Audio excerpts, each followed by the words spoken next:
have a book out, I have an EP out. I'm talking to Howard Stern about it, and I'm really excited. I've heard a lot of things that Howard has said about me, and I'm grateful. So I'm excited to meet him and be able to talk to him, and I think it's going to be awesome. I'm going to have a lot of fun. So what do you think Howard's going to want to talk about today? He's given you a lot of props in the past. Yeah, yes. It's great. I'm incredibly grateful. So I don't know. I'm a little nervous because he is Howard Stern. He is unpredictable, but it's going to be fun. 𝗦𝗵cie, if you remember 𝗦𝗵cie, he was on American Idol. At the time, we got behind him to vote for 𝗦𝗵cie. Yeah, I think it was 2 seasons ago. 2 seasons ago. Has it been 2 seasons already? It's 2 seasons since 𝗦𝗵cie. I always judge the passage of time. Oh, there's 𝗦𝗵cie. How you doing, 𝗦𝗵cie? Good to see you. 𝗦𝗵cie was a contestant on American Idol. Welcome to the show. Thank you very much. We worked hard to get you to be the American Idol, and we almost got you in. You did plenty. You did more than your share. Oh, he didn't win? No. He didn't win. No. I thought he I think the fix was in at a certain point. Were you like was you second? No. You were about was 4th. 7th. You were 7th. 7th. Yeah. Oh, wow. Got you almost all the way through. That's right. How old are you now? How many finalists I'm are 19. there? You're 19? There's 10 that go on tour. Well, but what is the entire number of finalists for the TV series? Isn't it 25? Yeah, 24. 24, okay. You know, here's the thing. When you were on American Idol, everyone was goofing on you that you couldn't sing. And the idea was, hey, let's put 𝗦𝗵cie through. But you passed the audition. Yeah. And what did you sing at your audition? Signed, Sealed, Delivered. Signed, Sealed, Delivered. They liked you. Mm-hmm. So it means you had an ability to sing. Well, yeah. And then somewhere along the line, everyone turned on you, right? Yeah. The judges turned on you. They turned you into a bit of a joke. A little bit, yeah. A little bit. You seemed like you took it, but you had to be in great pain over this when Simon and all of them were like almost laughing in your face. Basically, Simon was saying you didn't belong there. Yeah. Well, I mean, to a certain extent, it was a little painful because I'm an artist. I'm trying to go out there and do my craft and then get, beat down for it. But on the other side, it's like these people are there. Simon, in particular, is there to be rough on you, to be just like, you're here to be outrageous. But you have a good attitude about it. I don't know that I would have. I went and punched him. A lot of times, especially with the young guys or girls, you think, is it really okay to be beating up on somebody who's 17, 18, 16, being that hard on them in their formative years? Well, isn't it true on American Idol, and you say this in your new book, that they give you a counselor after you're voted off American Idol, almost like when a guy gets out of war and they need when you get voted off of American Idol, it's a great deflation to your ego. In other words, here you've been in this America's most popular show. They're afraid some kids might hurt themselves, right? Yeah, well, there's people that have hurt themselves just not getting through the first audition. That's true. They take it that hard. Yeah. Did you go through a period of time like, oh my God, what am I going to do now? No, because at that point, I was on tour. I had gotten to the top 7, so I was something totally was going content. to happen I was in your life anyway. Jennifer Hudson was number 7, so obviously that didn't affect her. What happened when you went on tour? You choose a couple of songs, you go out there, you sing a few songs every night, and they pay you well or no? Well, they pay you for each show, and we do. When you say you get paid for each show, what kind of money do you get for each show?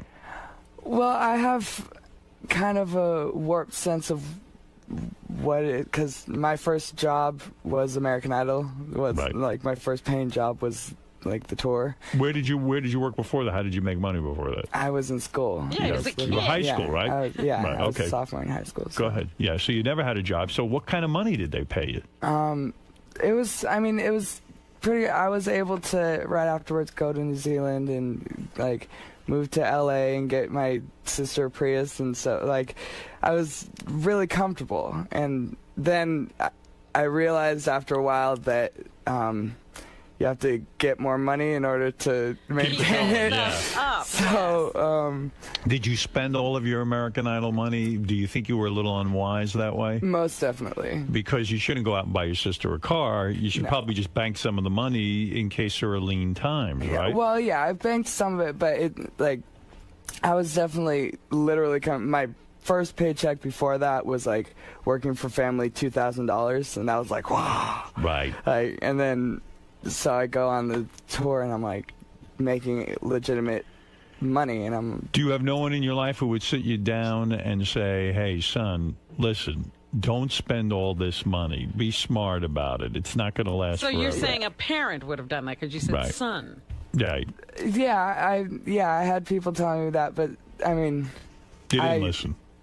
I didn't listen. You got the money. You were old enough that they handed you the money. Well, yeah, I was at the end of the tour. I turned like a week before the end of the tour. I turned 18. So I was, But it hasn't been easy for you. Your mom went to jail, right? I was reading. Now, is that in your book that your mom went to jail? I might have briefly mentioned it, but She went to jail for putting you on American Idol? Yeah. Can you believe this? Actually, I fought her to go on American Idol. Yeah. She didn't. She wanted me to wait a year. Did you? Why'd your mom go to jail? What was she doing? It was overblown marijuana operation that she had for medical uses. She was growing for medical uses. All right. Where did she live? In Seattle. So she didn't have a marijuana operation. She had an operation that caused her to use marijuana. No, he's saying she grew marijuana for medical Right. purposes. Oh. Yeah. But in Seattle, is that legal? That's not legal. Well, No.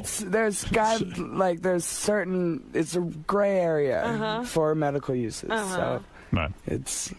Well, so what are you, an Indian guy or what? My dad's from India. Where's your mom from? My mom's dad's family is from Italy, and then her mom is English Irish. So she's like a white type of broad, and then your dad was an Indian, so you guys came up with kind of a mixture over there.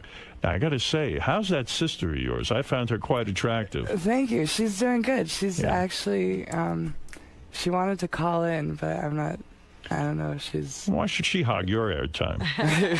You know what I mean? Yeah, she's listening in her Prius. Yeah. I hope she sold that at Prius and gave you back the money. Well, I'm living in New York, so I'm not driving. But when I go back to Seattle, I get to drive it because it's technically my car. She's quite attractive. Does she have a boyfriend? Yeah, she does. She does. Yeah. And what's she doing with herself? She's in Seattle right now, but she's writing music. She's working. Is she sexually active? I'm sure. I don't. How old is she? Do you think she's gotten it? Huh? You think she's gotten it? Gotten what? Sex? Yeah, the ween. Yeah, I'm sure. Yeah. How old is she? She's 21. She living with this guy? Yeah. You kidding me? Yeah. She And must they're be. celibate, Howard. Yeah, they're She's- saving themselves for marriage. So he's doing her. You think that's our first? No, She's been around the block, that chick, huh? not around the block, but she's had previous relationships. Now, you mentioned in your book, now I got to be honest with you, I thought you were gay. Okay, You a know lot what of I mean? people have. I think you're a gay American, and I still think it. Because, Really? Well, you're very effeminate. You know what I mean? You're a good-looking guy, Thank you. and you have a very slight build. And I say to myself, You're going to make him gay if he's not. well, no, I assumed you were gay. You claim in the book you're straight. Let me say something, Yeah. Howard, Yeah. because I, like you and many others, thought that too watching him on the show. But when he walked in here, I did not get a gay vibe. Yeah, I'm not getting a gay vibe, Yeah. but then again, I'm the last one to know. I have no gaydar whatsoever. I'm so masculine in the traditional sense. You didn't know I was on heroin. I didn't know he was on heroin, and he's been on it for And he's years. sitting right next to you. Would you do me a favor to prove that you're straight? Will you fuck Robin right Oh, now? stop it. Would you mind? It's not necessary. Sanjaya, It's would all you right. mind? Would you mind giving her sex right now? She needs it badly. She had a trauma-filled weekend with Matt. I'm sorry. You can't do it? Huh? I could do it. Unfortunately, I have a girlfriend. So Oh, It's come okay. on. I get in It's okay. trouble. Robin, take off your clothes and let's start it in right now. He could give me a massage. Yeah. Just don't get in a relationship with her. It costs you $800 for a bottle of wine. You're not kidding. She's expensive. Oh, No, so when did you bang your first broad? When I was 16. 16. Mm-hmm. See this? You see, I jumped to conclusions about So you. you're watching him on the show thinking he's never had a girl. And he did. 16, you banged your first chick. You're a good-looking dude. I bet you can get chicks easily, huh? I could, but like I said, I've been in a relationship for a year now, so. Look at you, banging chicks. The hell do I know? You really never kissed the guy? Never took it in the ass? Nothing. I bet you guys proposition you. Oh, yeah. All the time. All the time. I can see that. Fred wants to talk to you about maybe sleeping with you. I don't know. He loves it. He goes both ways. Nice. But no kidding. Color me disappointed. Yeah. Good for you. I don't get a gay vibe looking at you now. Well, good. I mean, nothing wrong with being gay. No, gay people are awesome. Gay at all. Yeah, right. I got no problem with it. I'm just saying that's what I figured for sure. So what, like, don't you think people who go down and audition for American Idol are a little bit wacky in the sense that, I mean, it is a wacky thing, right? To do this. What did you do? You woke up one morning and said, I'm going to go down to American Idol, or did you plot this thing out? I had friends that were plotting it out, and like we didn't know it was coming to Seattle, so I had a group of friends that was gonna drive down to California, and they're like, "Oh, Sanjay, come with us. We'll go and audition." I'm like, I don't want to do that. Like, and your sister was in on this too. Well, she didn't. Around, did they not think they could actually sing? They were just like, hey, we'll make the show, we'll be goofy or something? It was my choir, so like my school choir, so they're like, oh yeah, we're gonna get on, we'll all get on together. You were in the choir in school? Oh yeah. And you're not gay? Nope. Wow. Choir chicks are hot. Oh, I know. On the last show, so when we were doing this whole thing, when you were on American Idol, and we were like, hey, vote for Sanjaya. You had said, you kind of said, look, I don't know Howard Stern, I don't know anything about him, and I don't care about that, and that's not the way I'm going to win American Idol. But do you now think that maybe we did help contribute to your long run? Yeah. I know for a fact that a majority of the people that come up to me on the streets are people that say, oh, I'm a huge fan of Howard Stern, I'm a fan of you, blah, blah. And so I voted for you many times. We were behind you, Yeah. and I never have voted in American Idol. I used to vote every week. That's right. Thank you. I never voted for Now, you were treated disrespectfully, and let me get your feelings on this. You, on the last show, you did a duet with Steve Perry of Aerosmith, who is a great, great guy. Yeah. Not Steve Perry, Joe Perry, sorry. Yeah, I was going to say. Yeah. Steve Perry is not a great guy. He's from Journey. I'm talking about Joe Perry. But you originally requested to do your duet with Ozzy Osbourne, and he refused to do it with you. Is that true? Well, it was kind of like they were trying to set up a duet with Ozzy Osbourne. I don't know the logistics of it all. But he said, no, I don't want to be with Sanjay. But wait a minute, I don't understand what happened. So you decide who you want, or do you know that there's a list of people who are going to be on the show? I didn't know that I was going to sing with Joe Perry until the rehearsal. And I went out on stage, and like first I saw him rehearsing with other people, and then I went out on stage and realized he's with you. Oh wow. Wow. So Big deal, yeah, and then but after the show, I did like the press tour or whatever. I did Jay Leno, and Ozzy Osbourne was on it with me. So it was no big deal. Yeah. So when you go on American Idol and all this fame hits, and everybody in the country practically knows your name. Yeah, I mean, was it a good experience, or was it a bad experience because you started to become, hey, vote for the worst, vote for Sanjay, this and that? Does it become like a goof, and you feel like, hey, everyone's goofing on me? No, I mean, it's definitely mixed feelings while it's happening, but overall, it's obviously a good thing. I've been working in myself to be a musician my entire life. I hadn't actually worked as a musician, but I've been like. You making money now still? Yeah. What are you doing? Give me what's going on. You got a book out. Yeah. Sanjaya, by the way, has a brand new book, Dancing to the Music in My Head, Memoirs of the People's Idols, in stores today. And you have a record album out. I have a EP. EP? What the hell is now, that? what does that mean? 5 songs. 5 songs. Yeah. And where do I get that? Amazon.com. Oh, so you're selling it on there. Yep. And what is it, dance music? What kind of music is it? I mean, you can dance to it. It definitely has, like, really good beats. It's world influence, Right. very much so. So a lot of the beats are like tablas or djembes or something like that. And then Are we going to listen to a little? Did you write the music? Yeah. Did you write the music? I wrote some of it. I had co-writers as well. My sister helped me write. A couple family members helped me write. So it's really been. How far would you go to be famous? Would you appear nude in a magazine? I've been asked this question, and it's a dangerous answer because it totally depends on. I would if it was a really classy magazine. I wouldn't do like Playgirl. You like, would show your penis and balls? Depending on Let's how say it was a done. classy magazine like Time magazine. Time Okay. magazine isn't doing They that. don't do nude, No. Robin?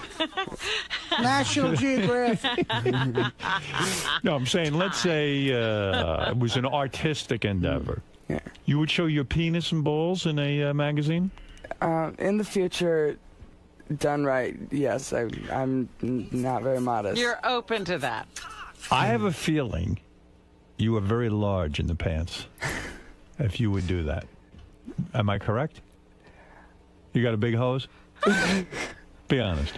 I haven't really seen anything else to compare it to. So. Bullshit. You've seen guys in high school and stuff. I wasn't in. I did PE 1 year, and I didn't have to change in front of anyone. You've never seen a guy naked? Not never been to- accidentally at a party, but I wasn't paying attention. How big was his penis? Was it bigger than yours? His nickname was Frankie Footlong, and it wasn't an exaggeration. So He was very big. yeah, so it's. What are you hanging with him for? Do you, so in other words, if you're willing to take your clothes off in a magazine, you would have to be large. No man who is small would be in a magazine if he wasn't. Do you understand what I'm saying? Yeah, that makes sense. Right. Have you ever measured your penis and balls? What kind of an? Well, this is an interesting interview. Well, I mean, I don't know. I know a lot of guys that have. It's not. You never measured yours? In the past, I have. You have? Not recently. Were you more than 6 inches or below 6 inches? I haven't measured myself in quite a long time. All right. When you did measure yourself, How old? I'll were tell you when my measured? measurement. I'll be honest with you. 13. I'll tell you my measurement if you tell me yours. His 13-year-old measurement. I bet she beat me at 13. At 13, I was under 6 inches. Fully erect? Yes. Okay.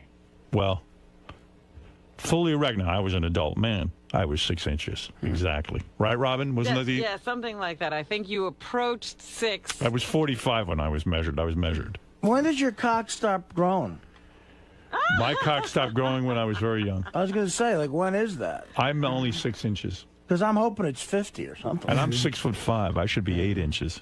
Because it would look much better. Hey, that would be It proportional. doesn't look that good when I'm nude, I'll be honest You're with you. not going to be posing in a magazine? Oh, no. Is that what you're saying? No way. Not with my big belly and widespread ass. There's no way. You know what I'm saying? So you say, so then when you went out on this tour, American Idol tour, a lot of girls hit on you and stuff? Yeah, yeah. And you didn't take advantage of it? No, because You didn't do the groupie thing? I have time for I mean, it's not. I don't know. I wasn't really. See, that makes me suspicious that you could be a little bit gay. No, because I don't. I don't know. I don't have to just get all the chicks that. You ever bang an older broad? I'm talking about like a, 30-year-old? No. Nothing. No, You the go. oldest I've done is 19 when I was 18. Which is 19. You ever fucked like a great grandma, like 55 or something? Yeah. What is that life like? Are you guys all living in one place, closed away from the world, unaware of what's going on around you? Yeah, pretty much. We're pretty much just like in a bubble. And like every once in a while you can go on blogs and stuff and see. I didn't because it wasn't like just psychs you out. But which one of those assholes wasn't nice to you on the tour who wouldn't talk to you and stuff? Yeah, was that going on? Yeah, there was somebody. I know you mentioned this in your book. One of them. I forget which. Who else was on your season? But you said when you were out doing the tour, so to speak, that here. Wait, I'll try and find it in my notes. Do you know who I'm talking about? I don't know. I mean, it was really like it was very much like high school, and that like there were cliques. There was cliques, kind of, but then they'd switch around. Who was in your clique? Were there some people who were nice to you? Well, there was. I mean, me and Jordan were both underage, and then the next oldest one was 23. So here, this is what you say. What did I say? Blake Lewis called 𝗫𝗄𝗃. Blake Lewis was the beatbox guy, human beatbox guy, a disrespectful little kid who was disrespectful of people's boundaries and didn't have a father figure in his life. What is that? Shithead. Lewis went on to say, why is this little kid that's just annoying on the show? I don't think he should have been on the show at all. It's just bad for television, terrible, terrible television. Did he say that about you? He said that on a radio interview, yeah. Yeah, now, in a radio interview. Yeah. Now, how do you deal with a guy like that after he says something to you? Do you walk up to him and confront him?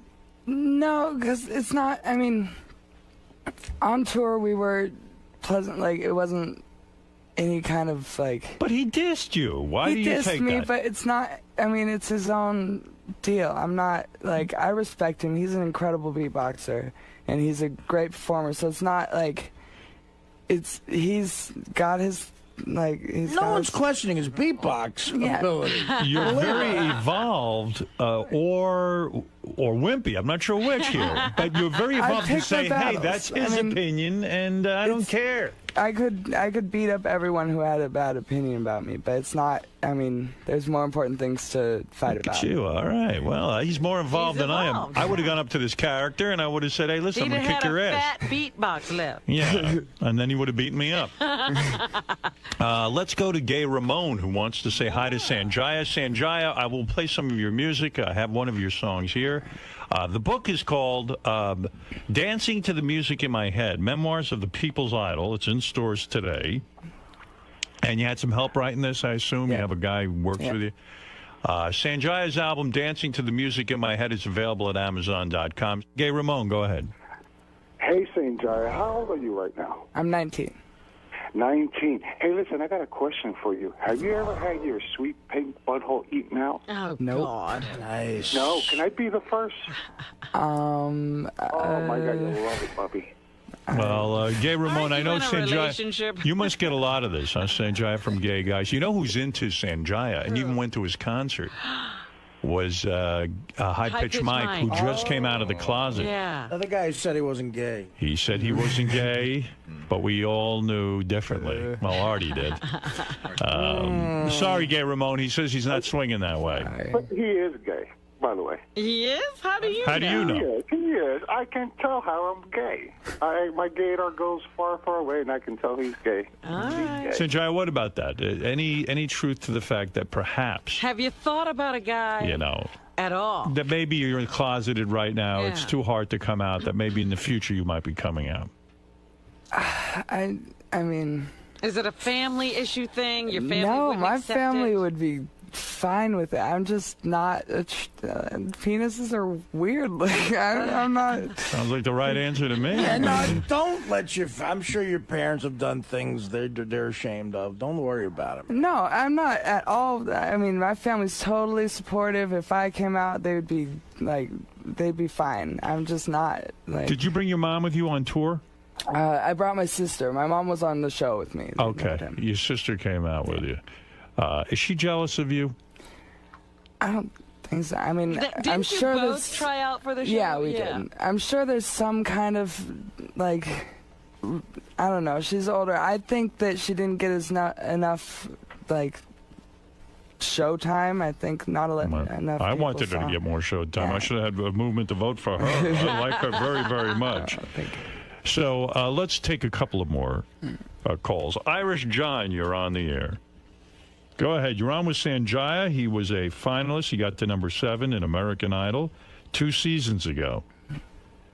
Go ahead, Irish John. Oh, it's not Irish John. Oh, it's Eric the Midget. You picked up the wrong line. All right, well, Eric the Midget, go ahead. Eric the Midget. Are you aware of Eric the Midget? I've not enough to know. He's one of the biggest Idol fans there is. He even does his own Idol radio show, which is probably the worst radio show in the history of radio. A little shithead lives in California. Right. Eric, go ahead. Your question for Sanjaya. Yeah, and Artie, you're the world's biggest shithead. Shut up. You're on with Sanjaya, your dream. Go ahead, Eric. Although, Eric, I got to be honest, you used to trash Sanjaya on your show. Yeah, he hated our movement. Right. You were against the movement. Right, but I didn't have the show back then. I see. Show I started during last season. What does that got to do with anything? Who cares? Well, because Howard just said I trashed Sanjaya on my show, which this show didn't exist. Oh, you trashed him on this show. Oh, this show, yes. Yeah, where people could hear it. Right. Well, I guarantee this week there will not be any technical problems on our JFSC. This is about Sanjaya, not you. Did you have a question for Sanjaya? There is Eric right there, Sanjaya. You can see him up on the screen. Yes. Go ahead. Do you have a question? Not really. Oh, all right. Think about it. Bye. This is Sanjaya's time to... Gives a fuck. So, when your mom goes to jail, where is your dad? Well, they were divorced. I was actually living with my aunt. And then you drop out of high school? I got my GED to do American Idol because my choice was either be enrolled in a high school and get tutored 3 hours every day, or get my GED and just do this. So I figured do the music thing. That's not so easy when your mom goes to jail like that. Yeah. And you're living on your own almost, huh? I didn't know that it happened until after it was over because, like I said, I was living with my aunt. So. All right. Let's go to Jeff the Drunk. Jeff the Drunk wants to say hi to Sanjaya. Yes, Jeff the Drunk for Sanjaya. Hello, Sanjaya. Hi. I voted 5,000 times for you. 5,000. He did, actually. 5,000. Yeah, he was drunk and he did what he had to do. And I listened to my boss. Right. Later. All right, thank you. And we'll take one more call for Sanjaya. Let's go to Rick. Rick, you're on the air. Hey, Sanjaya. I think girls of Indian descent are really beautiful, but I can't stand tons of pubic hair down there. So I just wanted to know, culturally, are girls allowed to shave down there? Indian girls allowed to shave down there? He's only half Indian. Do Indian girls shave down there? Why wouldn't they be able? What do you mean, a religious thing? Yeah, is that a culturally religious thing? I don't think that they have anything against shaving down there. I know of. All right, let's go to... That's the silliest question These I've are the heard. craziest questions. All right, let's go to Mark. Mark, go ahead. Hey, now. Hey, now. You've never seen your sister naked, I hope, have you? No. You never have? Like when we were like tiny in the bath, but not That's it? like... Too bad. I'd like to ask you some questions about that, but since you don't have any expertise in that area, I'll... My bad. Ask all you want about Frankie Footlong. All right, go ahead, Mark. Peace and love, peace and love. Peace and love. There's no way Sanjaya is straight. There's no way at all. Why do you say that? Artie's got to throw something at him to get him out of the closet. No, yeah, well, I only do that to staff members. Sanjaya, what's your gay problem? What, Artie, you getting any gaydar going off? I mean, you're the expert on this. I'm the expert? Yeah. No, I listen. You knew High Pitch Mike. Yeah, but I knew High Pitch Mike went to the Madonna concert. I can't believe High Pitch Mike isn't even here today. Yeah, where is he? He almost attacked Sanjay. He ran up to take a picture with him. That's true. Yeah. That is very true. And he's a big fan. Where are you, Mike? Get in here. Right. Mike's going to snip the couch when Sanjaya leaves. Do you think American Idol's seen its best day, Sanjaya? Do you think it's over? I don't know. It's hard to say because Do you watch the show? I do now more than I did before. Like, I watched it every once in a while. Like, I voted for Kelly Clarkson once because I saw her once and was like, wow, she's actually really incredible. But I was never really, like, every day all in it. And now I pay attention because I think it's important to see it, and it's fun to kind of watch it from a different perspective. But you performed at a. All right. Did you perform at a bar mitzvah? Bat mitzvah, yeah. Bat mitzvah. Yeah. Now, how much dough can you get doing that? Can you make a lot of money being a bat mitzvah? It depends on the father, really. Right. Depends on. So what do? You show up, you do a couple of tunes, and you shake the kids' hands? Yeah. And you get a couple of bucks? Yeah. Nice. It was beautiful. It was at a castle. Well, a little princess. A very good little Jewish girl. Right. It was a white castle. Yeah. All right, let me hear what you're up to musically here. What is this song I'm going to listen to? Let's see here. We have, where do we have the clip, guys? Oh, here we go. 𝗦𝗁𝗲𝗿𝗱. This is called, I don't know the name of this song. A Quintessential Lullaby. Is that it? Okay. Here we go. Let me hear a little bit.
Yeah, I'm doing well. A label. Where's that character, Clive Davis? Is he working with you or what? No, I haven't worked with him. He doesn't believe in you, huh?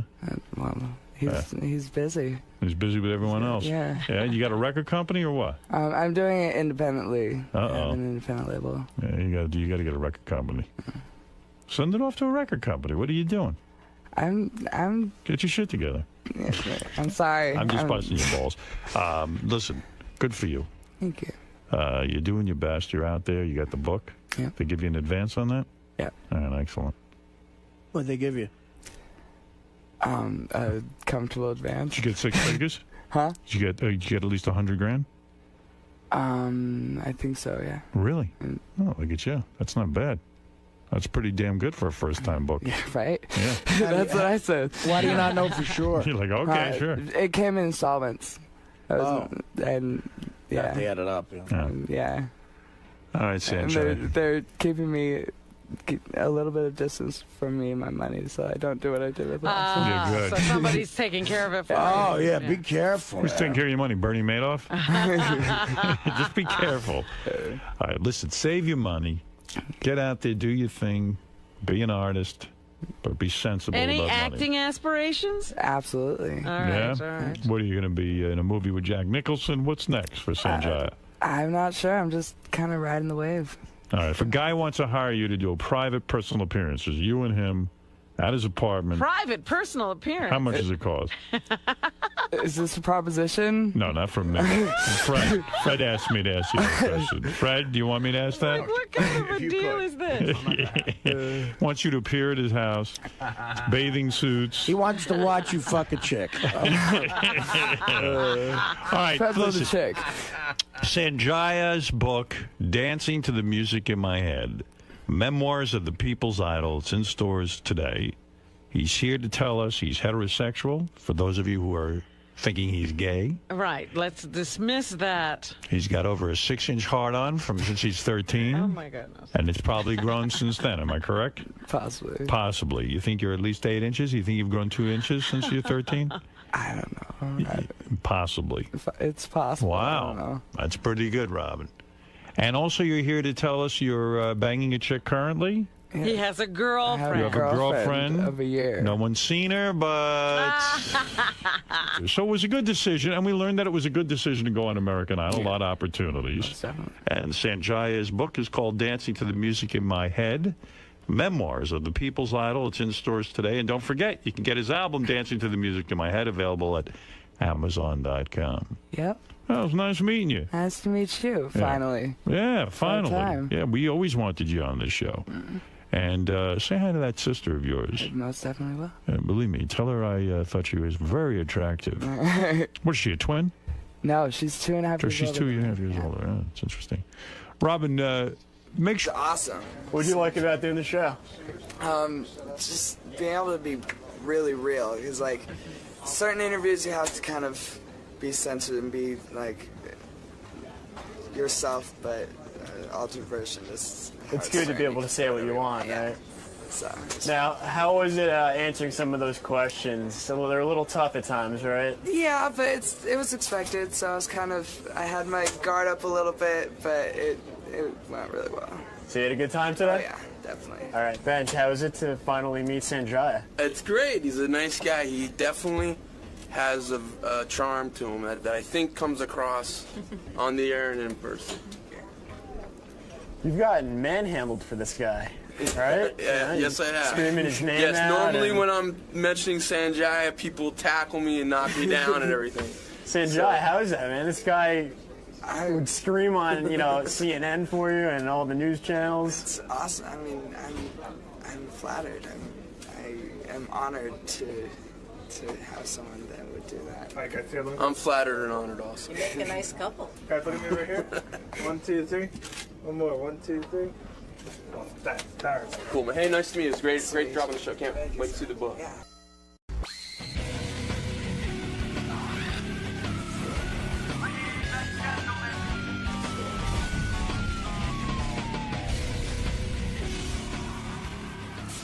More and more women, though, say that they break up with guys because they check their texting or their emails and shit. Beth told me she would.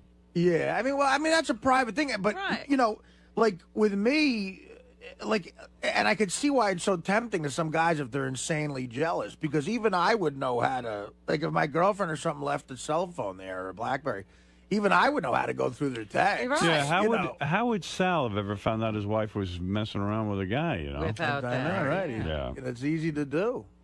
143. Yeah, see, you don't have to get a phone call. You just put in 143 and everything is said. Yeah. That's the greatness of text. I mean, Sal did a shitty thing, like observed his wife's email, but then again, he found that she was fucking around. Yeah, well, if you contact the cell phone company, you can get a printout, an itemized printout of every single text. Really? Yeah. Sounds like someone did that. But not the dialogue, but every time it was sent and every time it came back. Every because single you're one. the guy who pays the bill, and you may be saying, "Hey, I think my bill is wrong." That's exactly it. And I requested it. And the crazy thing was, when I was in Disney after I got shot in the ass with a paintball gun, when I reviewed the paperwork, every time she was free, she was texting this guy. So she was at the pool, and to see that we're on vacation, and there was like 40 minutes worth of text in it, it was just... She was like, he was on her mind, even though she was on vacation. Yeah, I went fishing with my sons, and she was at the pool at that time. And they were texting back and forth. So when I went through everything, But you'd get a divorce if you had enough money to do it. I don't think so. No, bullshit. Why? Everything that I've worked on, Howard, and I got this far. What am I going to do?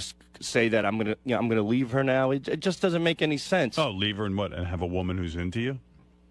Why have a woman who's into me? I mean, what's the point to go on with? Because you'd have a nice home life. And think of all the money you'd save at the booths. Seriously, like you're at the booths because there's a hole in your life. Right. Yeah, but think of the money you'd waste on broads. I'm at the booths because they have porn there you can't get anyplace else, and it gets me off. Is that true? Yeah. Well, I haven't gone. You can't get the porn anywhere else but at a booth? I mean, a booth that's a very bizarre thing in this day and age when you can get porn right over the internet. It's live. You can't carry the internet. I can't carry my laptop on the train and jack one out So, you know, I go across the street to Penn Station and I toss one off, and then it's like a sleeping pill. I pass out on the train. Wow. The only thing is that I talked about this on the air, and one day I came into Penn Station, and there was a cop there. It's like, hey, son, you just left the booth. And it was like, oh, it was so embarrassing. This cop is shouting it across Penn Station. Don't worry, the cop just left the booth. What kind of porn do they have in the booths that you can't get? Oh, they have everything, man. Like what? Just like real sick well, they have animal sex, which it's really like girls blowing German shepherds and stuff like that. I thought that was against the law. Me too, but it's in there. Oh, my goodness. I'll tell you what. A lot of pee porn, a lot of poop porn. I know you're really like not into poop and not. Yeah, but you really are into some kinky fetishes. Like I can't watch any of those fetish films. They gross me up, but you love it.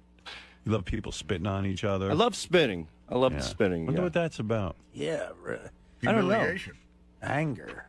No, there's no anger on my end. There's no anger. Supposedly, you should get an iPhone because you can load your porn right onto the iPhone and beat off on that. Well, that's what I have it. I have it on my video. You bought me for Christmas a video iPod, and I put all my porn on there. Well, a few porns. So then maybe you can just use that.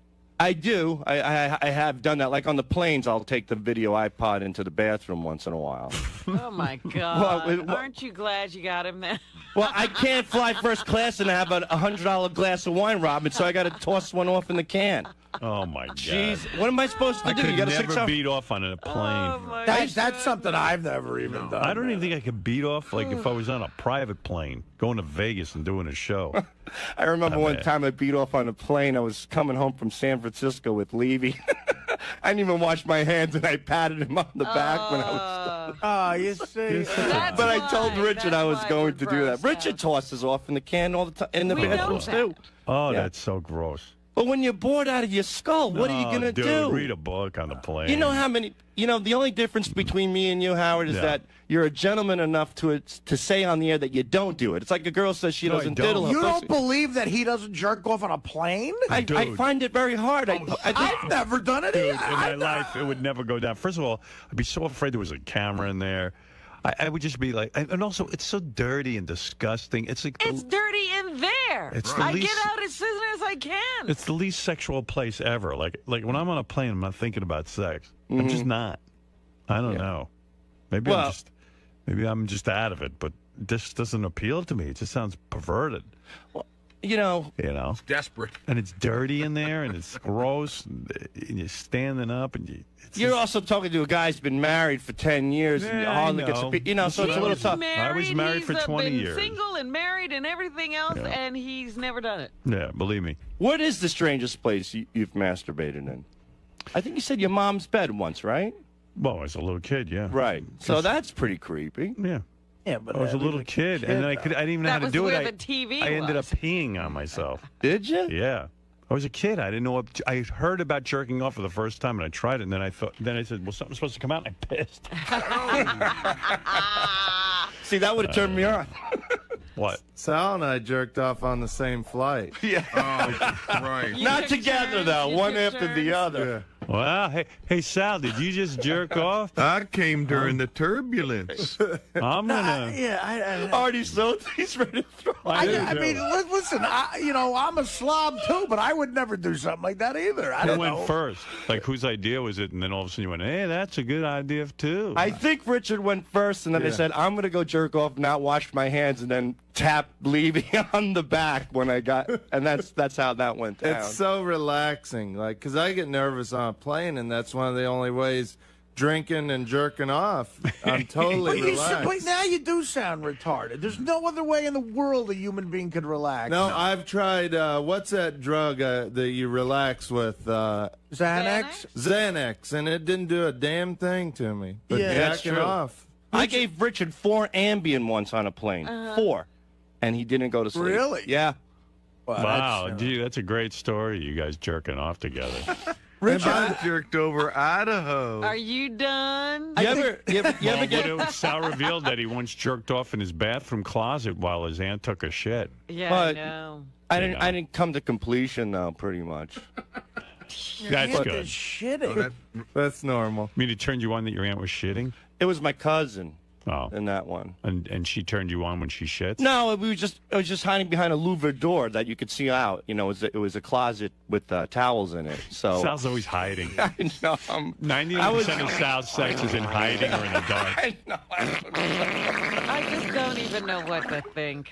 You know how dogs go out to hide when they take a shit? They go to. And That's be honest, me with my penis. I'm like a little dog. So, that's what I'm thinking. You're like close to an animal. Well, let me ask you this, Robin. Well, You're sexy. What's the strangest place that you've masturbated in? In bed. Yeah, I mean, that's generally where people do it. Be honest though, Sal. Did you jerk off at Mutts when you smelled the pan? No, and that's He did.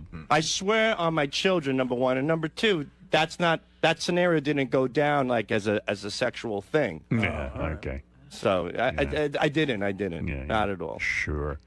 By the way, Panties don't turn me on. They just don't. The strangest place I jerked off in was in a tanning booth when I used to go tanning in a tanning bed. Because it was I'm sorry, Artie. I mean, look, I don't go tanning, but I would stop if I did go now. When I was 17, we had a membership at a racquetball club, and you had the tanning bed for free. I didn't go for the racquetball. I figured out it was cheaper to get a membership and tan. So it was like a 45-minute bed there. So it was so goddamn boring.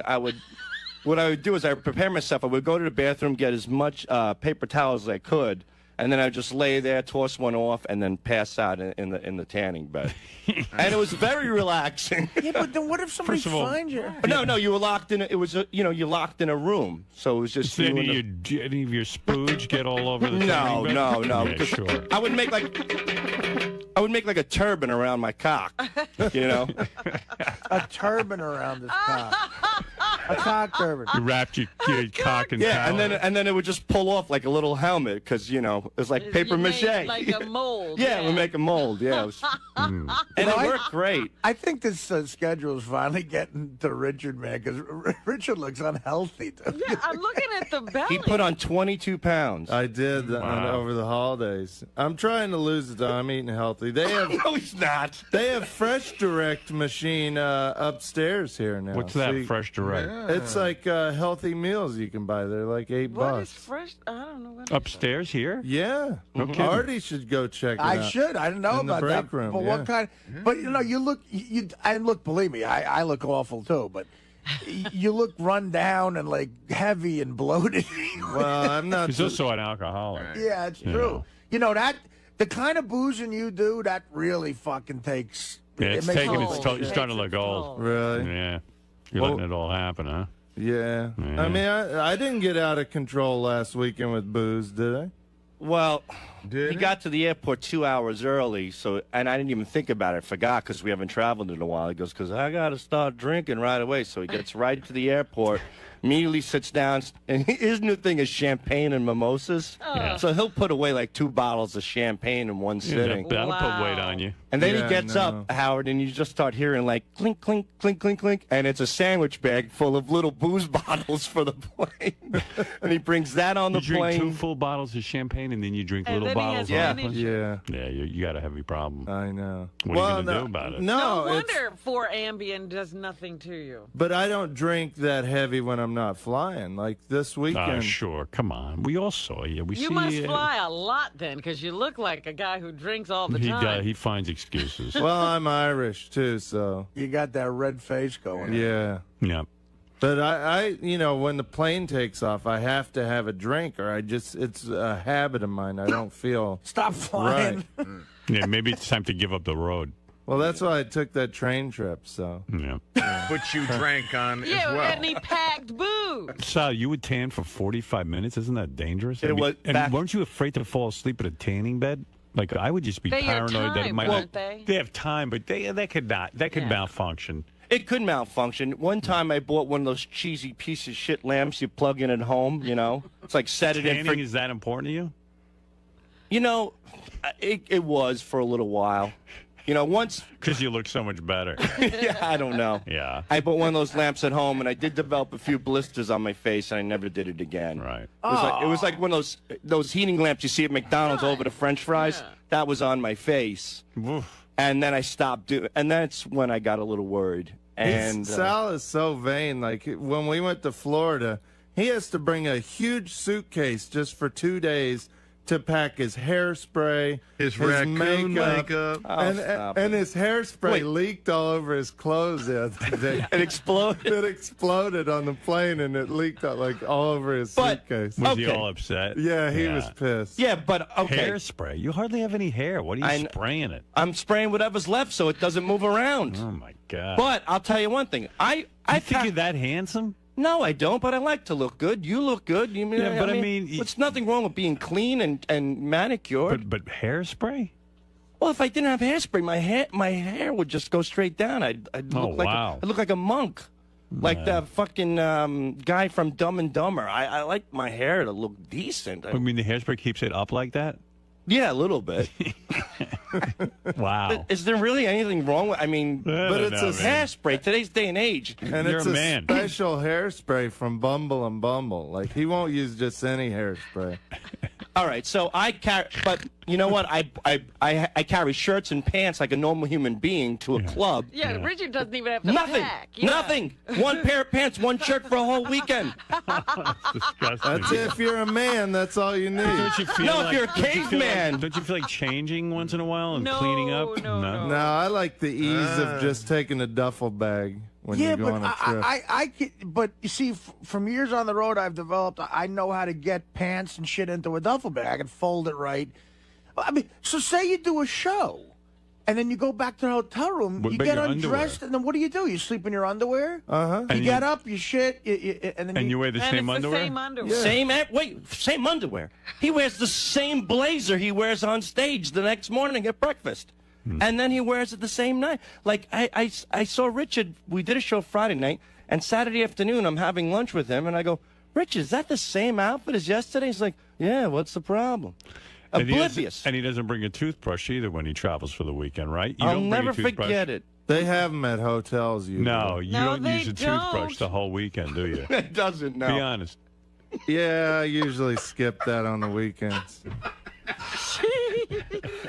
We're in the hotel in I mean, that's Does his unreal. breath just stink? It doesn't smell, though. I think it's all the alcohol kills the germs. The vodka, yeah. When you wake up, isn't your mouth all pasty and you just want to clean it and clean your teeth? Yeah, but then I have a coffee or a Coke and it's fine.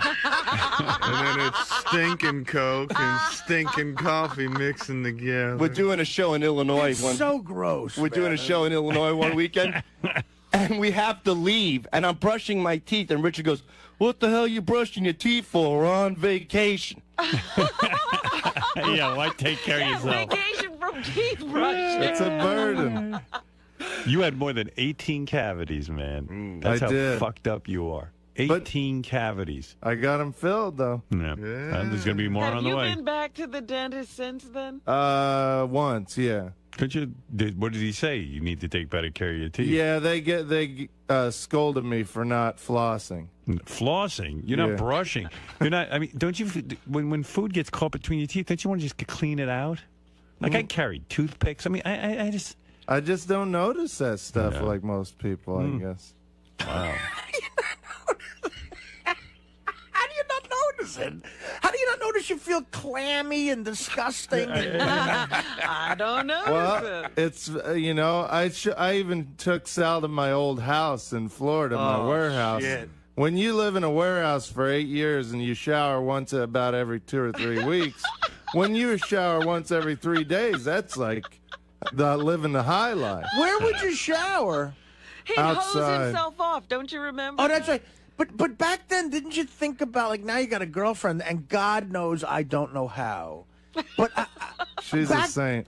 She is. But back then, first of all, she's going to wise up to it. You got to start washing yourself. Back then, would you ever try to get abroad? I mean, were you showering for 3 weeks? You know what? After about 5 years of not getting laid, I gave up, and I was like, fuck it. I'm just going to be a man. I'm not going to shower. I was kind of doing it in protest of women because I was so angry about it. I used to love like walking up next to a hot chick at a bar and stinking and stuff. It's kind of my way of saying, you know what, I don't need your kind of way of admitting you're gay. Yeah. Well, no, I was an angry guy because I didn't get laid. You didn't get laid for 10 years, right? Yeah. You're not an angry guy. But you weren't getting laid because you smelled. It was self-perpetuating. Well, and you didn't brush your teeth, and you looked disgusting. After a while, that's the reason. Yeah. After a while, I think that was the reason from the very beginning. When's the last time you showered? Now. Sunday, I think. Sunday. If you have to go, no. After that question, you're fucked. Wait a minute. You're a pig. It's fucking Thursday, man. Is it? Dude. Nobody answers, to when's the last time you showered? When did you shower? My shower curtain was in the wash. So shower curtains in the wash? Yeah. Just buy a new one. How much The is shower curtain gets the shower. Shower curtain's like $3. You No, go to I like fucking Walmart. I got a nice one with like a painting on it and stuff, and I washed it. And I didn't want to get water all over the bathroom. There's a painting on your shower curtain. And it takes 3 days to get your shower curtain washed? Yeah. Well, I do drop off laundry. So.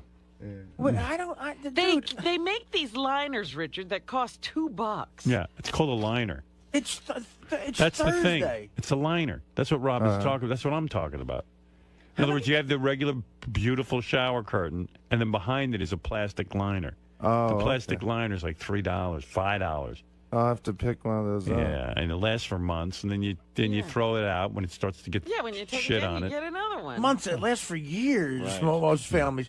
Or maybe take a bath if you have to get rid of your shower curtain. Yeah. Wash your balls and your asshole. I always, I get busy with something. I'll be working here or at home. I'll be playing guitar, and I just don't think about showering. Richard, Like, it's last thing on my mind. 4 days. It's 4 days. Like, how many shits have you taken since then?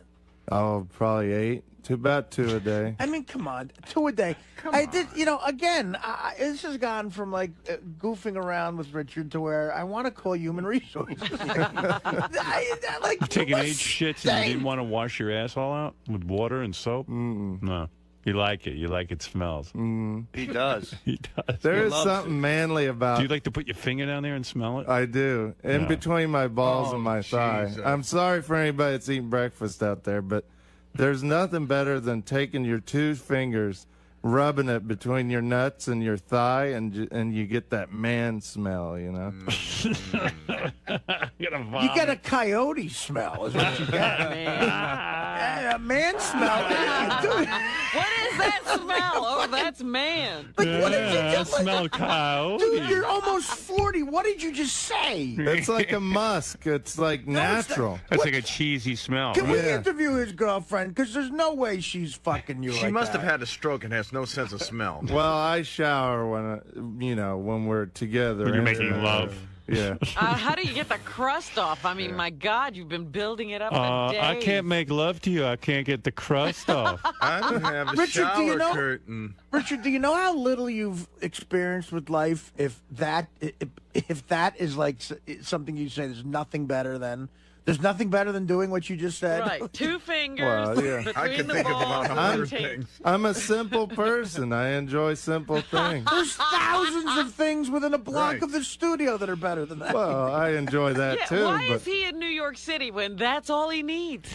So your girlfriend doesn't shower either, I guess. 'cause No, then she does. But the shower curtain's not there, so yeah, she's... she got water all over the floor. She just put a towel down. Does she live with you? Uh-huh. So she has you for don't- 2 or 3 years. So you yeah. don't Oh, my fuck? God. You don't Yeah, fuck that'd but be- Sunday through So Thursday? she's smelling you for 4 days, stinking. I thought she only saw you occasionally. She's living with your Oh, yeah. unwashed ass? Uh-huh. Well, yeah. She doesn't cool. say She don't mind. shower? She likes the smell. Once in a while, she'll say, you got to get in the shower. She'll smell smell my breath. She'll tell me when I need to brush my teeth. Like a dog, you take it down for a cleaning. After you get a whiff of shit in the house, like time to get the dog cleaned. That's Richard, what it's like with him and his girlfriend. You guys sleep in the same bed?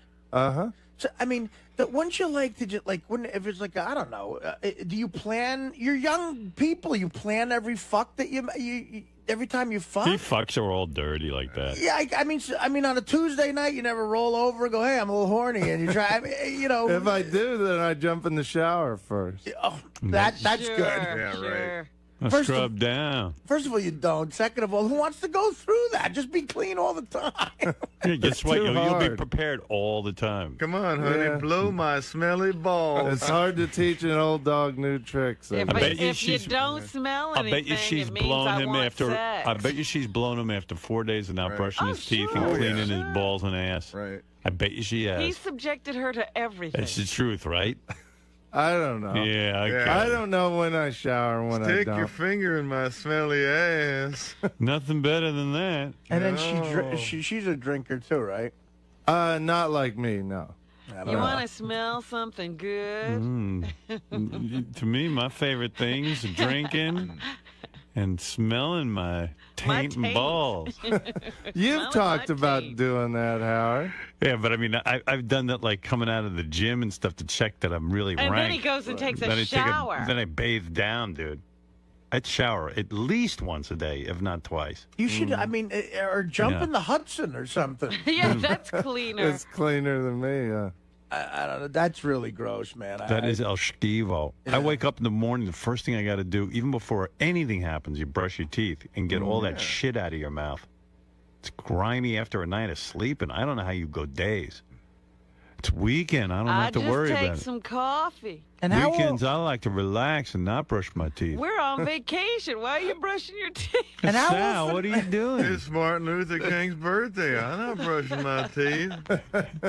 Hey, and how often is he doing that shit here and then touching everything? I don't go near him. Well, even if he hasn't done that shit, he's done it at some point and not washed, and he's touching everything. I say hi to Richard like from a distance. Like I'll look into Richard and Sal's room, and I just go, "Hey guys," and then I just walk right by. Yeah, I stand at the door. I don't go through the threshold. You used to come in our studio every morning. And not anymore. Once you started telling me, yeah. Yeah, at one point it smelled like a locker room in there. Well, this asshole would go to karate, and he would bring his gear in the morning because he would go to karate after work later on, and he never washed it. Yeah. So he would hang his filthy, sweaty, piss-smelling robe in our studio.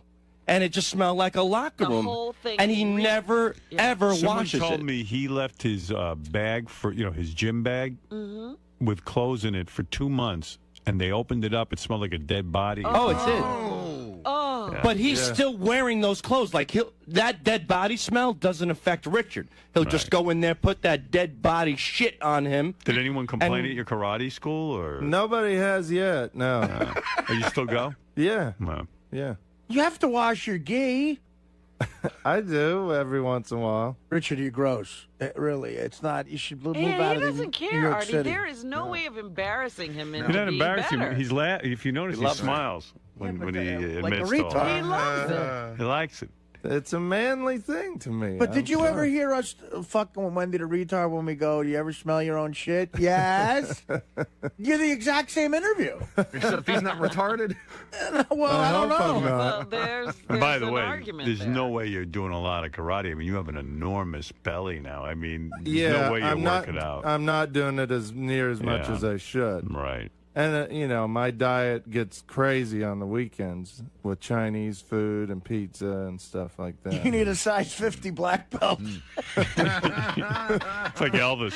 I'm the size of a dojo now. I can barely lift my leg like Steven Seagal. Toward the end, Elvis was wearing a cape with like a little superhero cape, and he had those bell bottoms that were too short. It almost looked like a cross between like a Star Trek uniform, like when Kirk wore those pants and they had those bell bottoms. It's jumpsuit.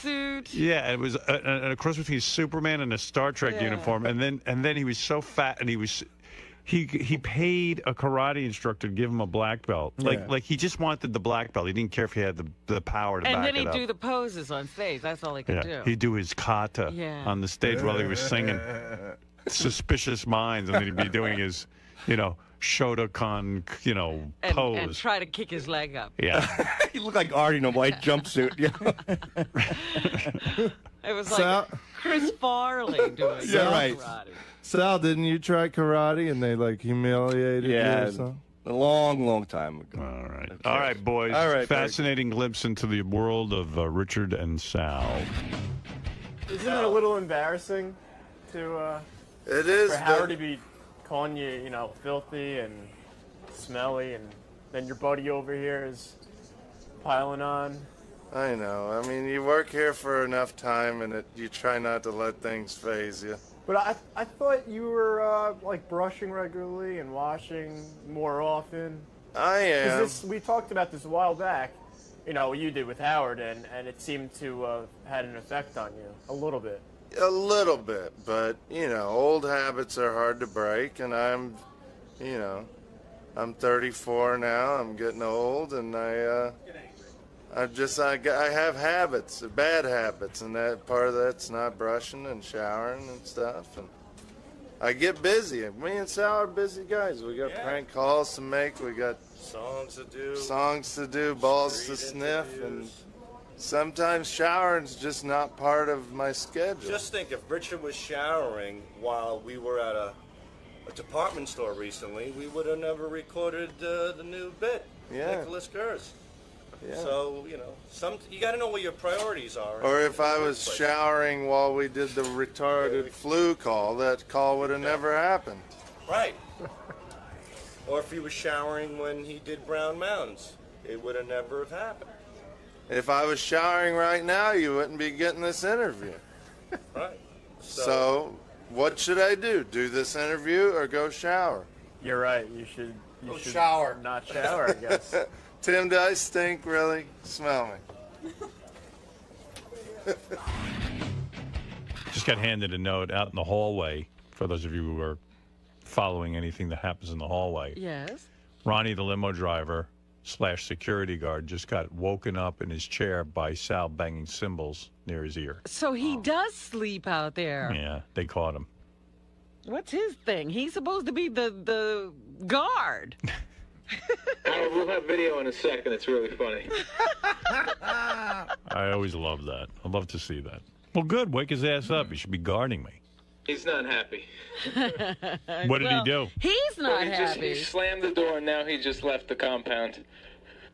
How could he be upset? He wasn't doing his job. Like that he's upset. So who's protecting anything right now? And you mean he we're left? on our If he own. left the compound. Yeah, why would he leave the compound? He's supposed to be guarding me. He might have gone to change his diaper. Probably shit his pants. Yeah. It's the second time this month. Oh, here we go. Fred needs audio. I've got it.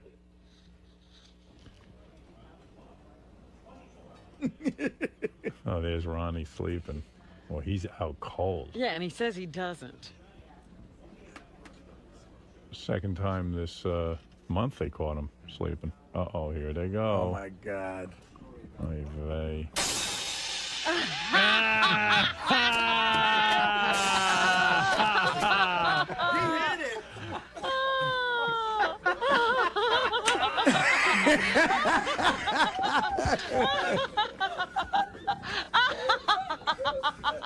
All right, man? Oh, that's great. Get the fuck out of here. I'm sick of you motherfuckers.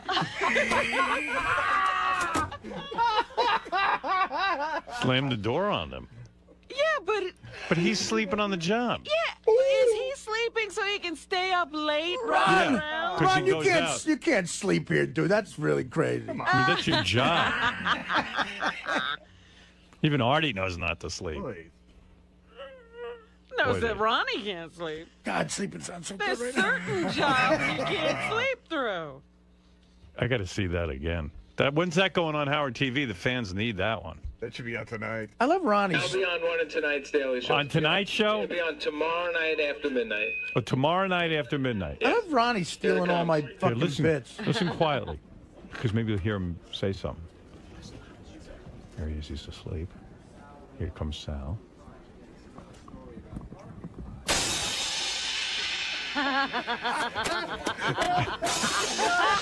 Ronnie slams the cymbal. He's trying to get him.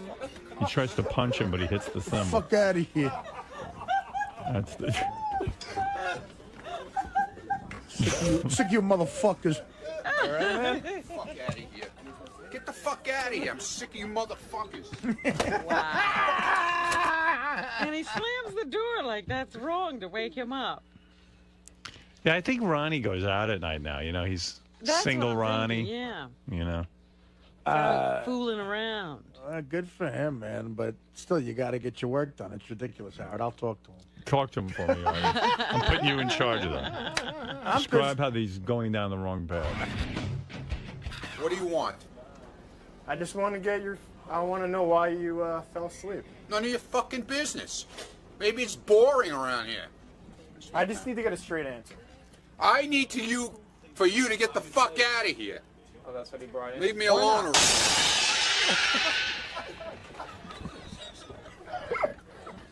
I saw some stuff out there. Look at all the burgers again. Look at these animals here. Wait, look what? at this. What's going on? Look in the background. Look what's going on. You could jump in. Chris, so for people who don't know the radio business, it's very rare to get free food. So right here at the end of the show on Thursday, Bobby Flay and his people were nice enough to send up a bunch of free burgers. As Salas told everyone, taste like pussy. That's how good they are. And the entire floor. Animals. They're like freaking animals. And now convened around our free food table. Interns, radio guys, the Howard TV guys. Animals.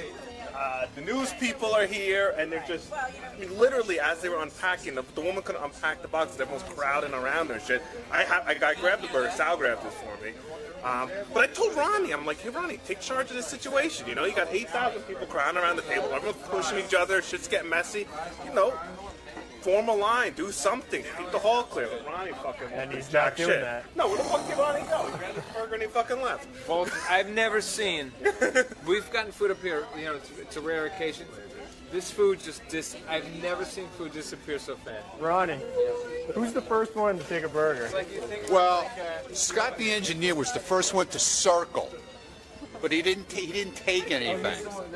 He first circled, but he didn't take it though. The first one to take was Richard Christie. Yeah. What do you get? Then Scott the engineer. But Scott was here first to circle. See what's going on. He's going, are we, is this for us? Is this for us? And he's back, look. Yeah, we have one. Oh, there he is again. Look at him. Oh, really? And we're building one at Paramus. Look at him. Look at him sneaking his big arm in. Right in the Bergentown Center. Yeah, Bergentown Center. No, he's stealing things. He went out into the hallway, and he saw these people waiting outside the door. So if we wouldn't have woke up Ronnie, I wouldn't be eating this delicious burger right now. So Ronnie would be happy we woke you up. What's up, Brian Fallon? How are you, Chris? Good. How was that burger? A little rare for my taste, but I think it was enjoyable. Would you compare it to pussy like Sal did? And it's probably one of the best spots to watch. A little meatier. Doug, how was your Bobby Flay burger? It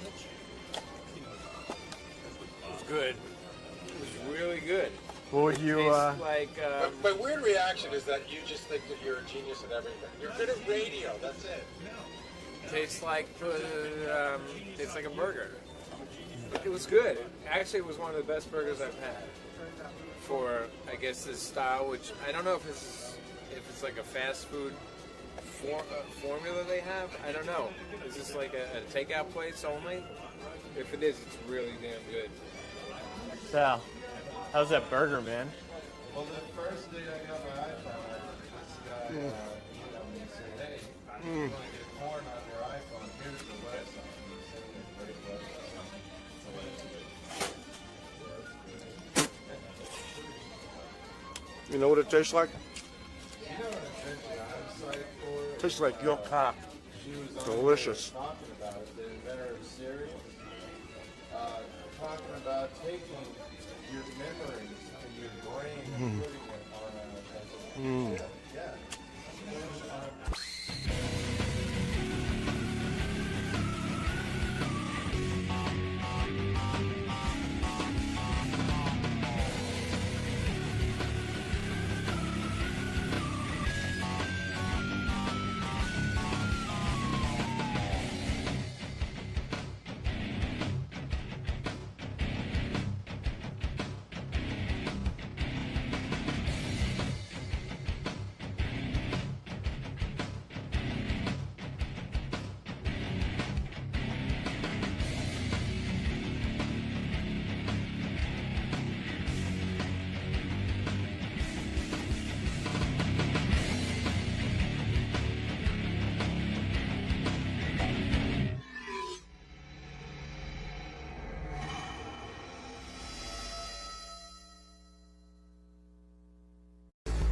they keep this urine when you're being tested for steroids in the NFL or the Major League Baseball? Because what do you mean?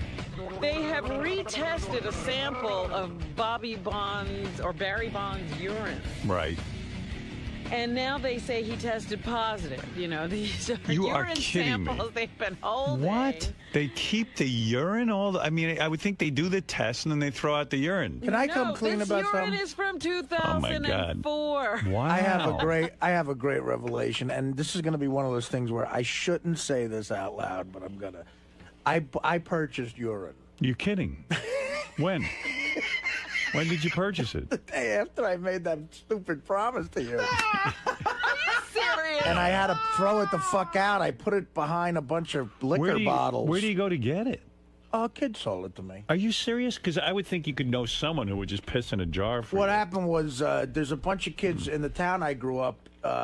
They're all fuck-ups, but they're trying to get on the fire department. Right. So to get Well, on why did you ask me to give you a urine test? And I even protested. I said, Artie, I don't want to give you a urine test. Why did you? Like, you were nuts. Yeah, it sucked. You know you would fail. Well, no, I'd still be okay with it. I'd still be clean, except for Subutex liquor. For Subutex liquor and what else? Maybe weed. Mm-hmm. But you're doing great. No. I was He's next. clean as I a was whistle. next to somebody who was smoking weed, but Oh. no, that could fail. And you know, I don't know. I'm fine. I'm not on heroin, but I paid $500. Oh. And I told the kid he's trying to get on the fire department, you know, and he's like, yeah, this is brutal. I haven't smoked pot or done anything for 6 months. And Oh, so he's going to get urine for himself. How gross is it? it's gross. I made him. I mean, where do you? What did they sell it to you in a jar? Well, he came over to my place, and I made him piss in the, you know, I didn't see dick in cup, but Right. He put it in like a Poland Spring bottle, and then I transferred it with gloves Oh, my to something else, and then I put tin foil around it. Because it's so gross to look at. Yeah, and then I put it in the back of a bunch of whiskey bottles, and then I just threw it out like last week. I forgot So I what had part of you insists to me? I said to you, Art, you don't have to do a urine test. because I was don't excited. Want to. I tried to make it sound like I'm normal. Yeah, but I yearn to be normal. I know, but I told you you're never going to pass it. No. And, you couldn't pass a urine test ever. Yes, I could. Why don't No, you we? couldn't. Yes, I could. When? Just put Artie in rehab. I'm not in rehab. Why? I'm not. Because I'm someone, fine. I talked to someone about that, Yeah. and they explained to me, Artie's got to want. You could, there are people who go. Everyone acts like rehab's the cure. I'm totally you could go, fine. You could go into I'm 95 rehabs and still not be better because you got to want it. Guys, I've been clean Look at off. Steve-O. He fought it Well, at first. Steve's a hole. Can I just Jesus talk about Christ? Steve-O The guy's bleeding and throwing shit at the and that may I add, they waited till that happened. Can I just talk about how it's just so funny because I want to go pull the tape of how insulted and indignant Artie was. This is what's great when about I me, said guy. I had to watch Artie pee in a cup, and he goes, "Are you insane? Do you think I'm fucking crazy enough to go? I'm gonna buy urine." He fails his first drug test. I've already picked the date of his drug test. But he can't know the date. No, yeah, he okay. doesn't know. All right, Don't worry. It No, should I be don't every other know. day or so. I don't know. What are you waiting I don't know for? why Just there's a special get day. You should be Because it's tested random. already. It's random. It's random drug testing. All right, I'll go do ahead, whatever the I'm fuck you going to want. randomly. And it should be regular. He doesn't know, and Gary's going to watch his penis in the cup. No, Go he's ahead. not. Yes, he is. No, Yeah, he's not. yeah, Then well, he I- has then to. I'm Somebody not has to. doing it. He'll Then bring go out a to whiz in there. Yeah, Then I'm not doing it. they have Then I- fake then I penises. quit Then you the got to show. walk in the room naked. Then I quit the because show. You have to walk in naked Not get because naked, I you're going to quit. get a bag of urine in there. You're I'm going to get a trickster. bag of urine In your there. pants. Where am I going to In get a advance. bag? Yeah. You'll buy it. You could frisk me before I go People in. buy urine to pass drug tests. Seen the all time. Whizzinator? It's a fake penis with a bladder. Yeah. I don't have the Whizzinator on. I Sure don't you have. don't. Where do I have it? You think it's ridiculous for us to think that you might try to beat a drug test? That you wouldn't pay Teddy for his urine or something? Teddy's not. I'm just saying. I'm giving you. Teddy's urine is way too You know a expensive. bunch of people. You throw money at everything. Then we'll have a girl. I don't know one person who doesn't do drugs or drink. Where am I getting urine from? No, I bought urine before you accused me of buying. Yes, I did. But if you could go back to whatever those days are, I'm wearing a leather jacket and I have the urine in here in my breast. Are you pocket. serious? Yeah. So if you look at the tape, it might be like. You could see. You mean you were carrying the urine with you because you thought we were going to do the urine He test? didn't know when the test was going to come. You're officially the funniest person I've ever met. I came in here. Meanwhile, you weren't even clean when you said I'm going to take a urine test. Yes, I was. Then why would you buy urine? No. If it was the next day. I was worried that stuff would show up. Okay, very worried. Art. Stuff that you take. But I haven't done heroin since December 24th. But we I haven't. No, but we were giving you a drug test for everything. I know. That's where I made a mistake. I should have made it just heroin. Just heroin. I don't know if they make that test. They do. You could just check for opiates. You ignor coke or anything like this. So just yeah, heroin. you could. Just You tell could us see. if there's heroin in You there. could see specific stuff. All right. Well, anyway, that's a very interesting revelation. But I was always wondering about if the urine stayed good. Because then the one guy said, you have a way to keep it warm because it can't be cold. And I was like, oh, fuck. So I would put it in a room with heat every... Next to the boiler. Did you really? Listen, Howard, I'm crazy. Oh, but my God. I don't want, I want to keep my job here. It's very important to me. But that wasn't a condition of keeping your Yeah, job. it was just to go to rehab. See, I had to say it, but that's how good of a person I am. I had to say it. All right, let's go to Robin because God, that I'm sounds sorry. crazy. Funny. Yeah, no, but the urine got real dark as the days it went doesn't on. stay good. And I was like, does this even look like fresh urine? Right. Well, there were flaws. I am shocked to hear that they saved his urine, but there you go. The samples are believed to contain traces of the previously undetectable designer steroid known as THG or the Clear. It was called the Clear because it wasn't supposed to show up on tests. The New York Times reported last week that federal authorities had detected anabolic steroids in a urine sample linked to Bonds. However, it's unclear if that urine sample and the sample seized in the 2004 raid are the same. Well, in interest to keep up with Artie on the show, I have a confession to make. In my jacket right now, I have a bottle of shit I carry with me. What are you carrying that for? I can't tell you exactly why. Oh, and when Dr. Drew said the penis and cup thing, I had the urine on me. Oh, you did? Yeah. Jeez.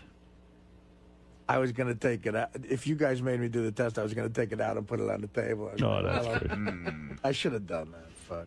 Wow. Well, we didn't test you. You're really an addict.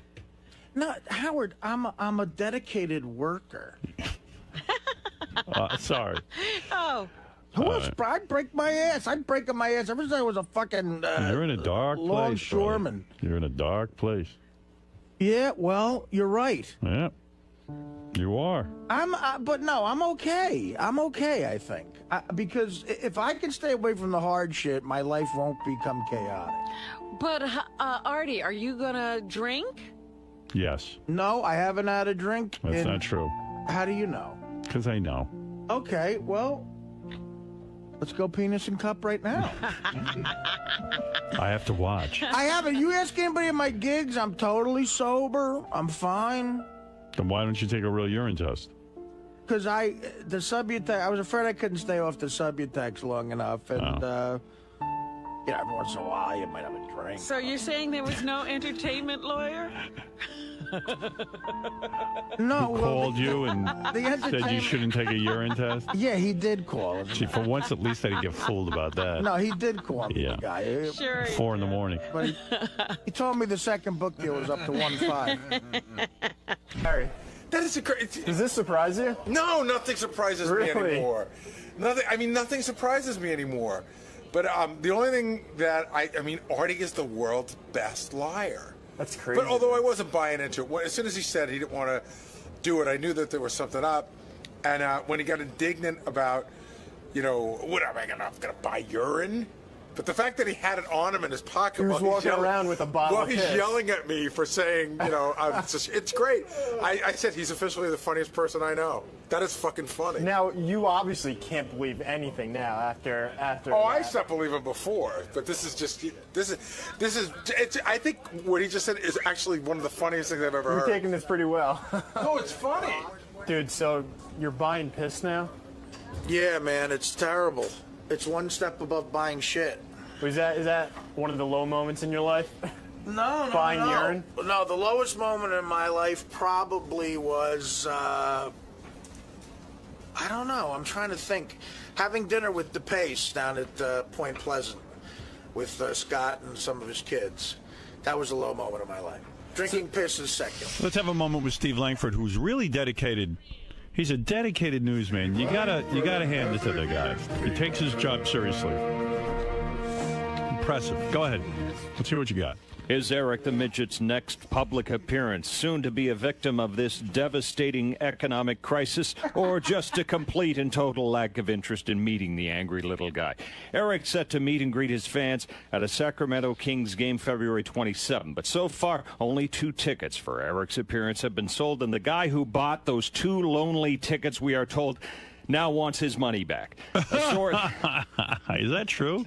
That's what we are told. A source in a position to know now telling Howard 100 News Eric the Midget's appearance is this close to being canceled.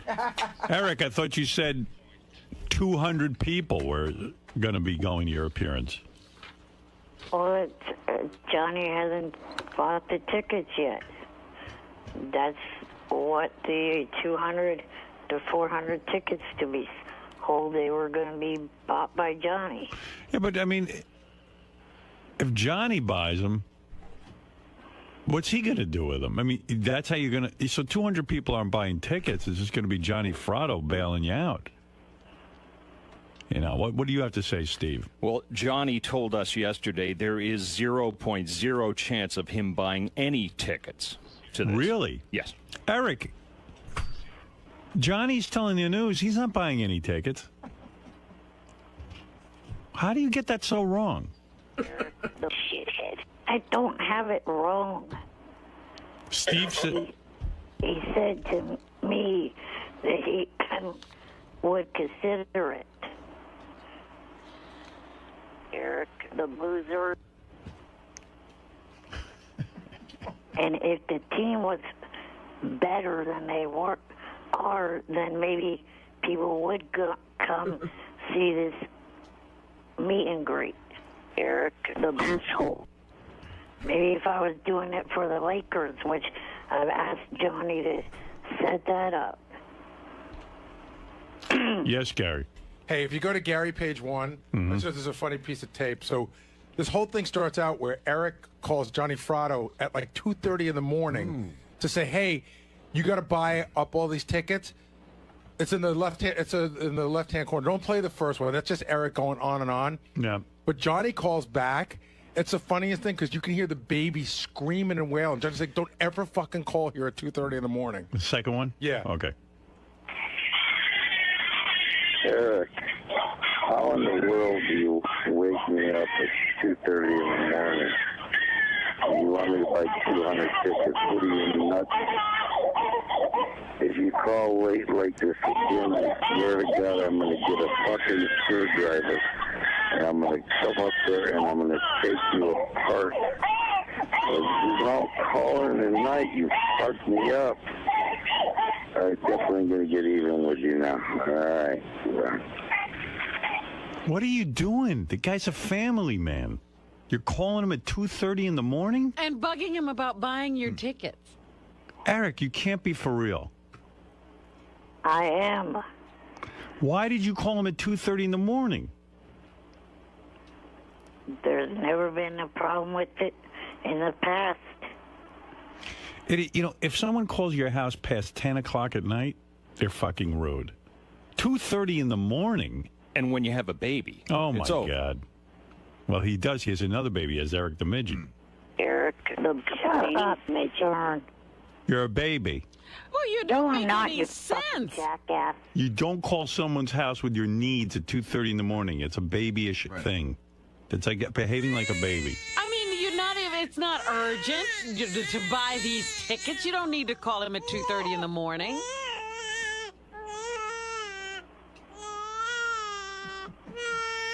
Eric, that's what you sound like. It is urgent. I don't want this to be, another thing where no one shows up. It's too late. Oh, my goodness. Hey, it says here, Eric the Midget's forehead looks huge today. Let me take a look at that. Put it up on screen, guys. Whoa! What happened? Eric, what's going on? I think combing your hair back that severe is a bad idea. Yeah, that's a lot of forehead. No one else fucking complain. Shut up. No one else is honest with you. That's a lot of forehead. And a lot of big blotch there, too. Big, giant square blotch like that. Shut up, you damn witch. Like that guy who ran Russia for a while? That, big Weinstein? Gorbachev. Gorbachev, that dude. Actually, it looks like a car peeled out on his forehead. Yeah, like a tire track. Like a tire track, kind of just when it takes off. Eric, you're fucked. And the in every way. the hair color that he's dyeing his hair, there's no real color like that. He must have just done that. That's a fresh. There is. That's a fresh dye job. Yeah. It's got to be. When did you dye your hair last? Last Thursday at Frederico's. Yeah. So you're getting it done by someone now. They did that at Frederico's? Yes. Wow. Did you say to Frederico there's no color like that? There is color like that. It's in their fucking book, jackass. Yeah, but we're talking about on humans. Yeah, that's horse hair. That's almost clown red, actually. Right. I know a clown has hair like that. I want Emmett Kelly red. I want to look like Bozo. Is that what you told them? Did you say you wanted to look like Emmett Kelly? What? Did you tell me you wanted to look like Bozo? I look like Bozo. I want to join Barnum and Bailey. Nah, it's a little too red, Eric. Trust me. You should go a little... The way my hair color was when I was a kid. You look like Heat Miser. Yeah, but you're no kid. I'm Mr. Heat Blister. I'm Mr. Sun. Da-da-da-da. You're an adult male. Yeah, you're Mr. Fat Ass. Shut up. I'm Mr. 101. What's going on with your forehead there with that big red square on it? I mean, I'm concerned. Is that psoriasis? No, nothing's going on with it. Yeah, okay. You're very red and blotchy. But really, Eric, you know it's ridiculous to call Johnny to buy the tickets because that doesn't mean you're a success. It looks like you walked into a freshly painted stop sign. Why is it Johnny's responsibility to you get Eric? yourself in these messes, and then he's supposed to midget. Yeah, bail it's you out. It's out in the public forum here that you're asking a friend to bail you out, so it would be more embarrassing than canceling.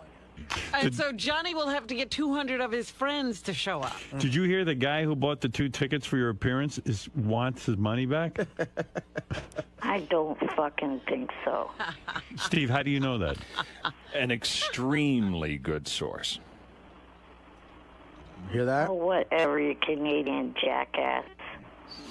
The truth hurts? Not the truth. You ain't phasing Langford. Well, Johnny's not going to buy those tickets, not after Eric wakes him up at 2:30 in the morning. I know that. Johnny is I don't know how not. Johnny's still friends with him. He's so abusive. Johnny's a saint.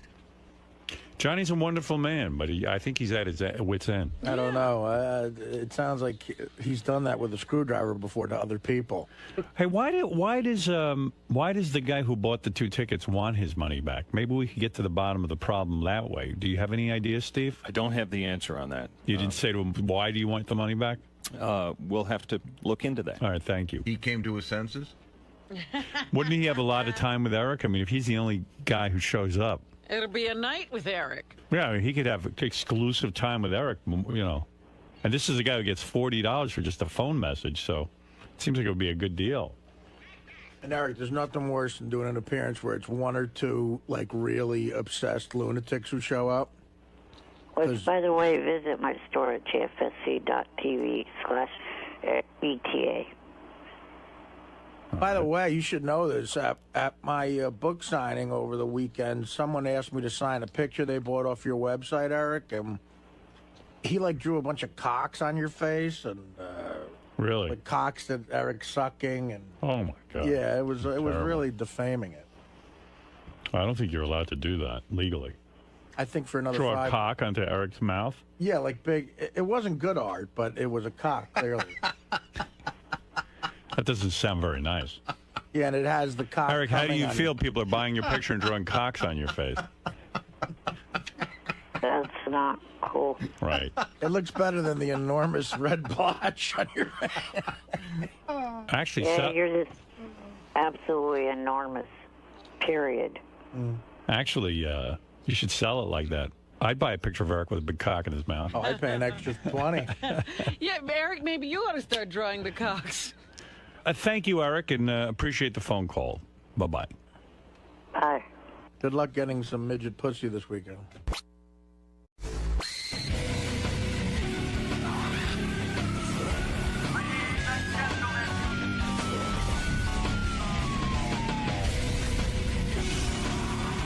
Artie, I'm surprised to see you here. After this morning, I didn't think you'd ever be back in our wonderful studio. I was dead to Gary. You're Hey, back. Gary, by the way, I think we made up, but what a show business move to say I'm dead to you.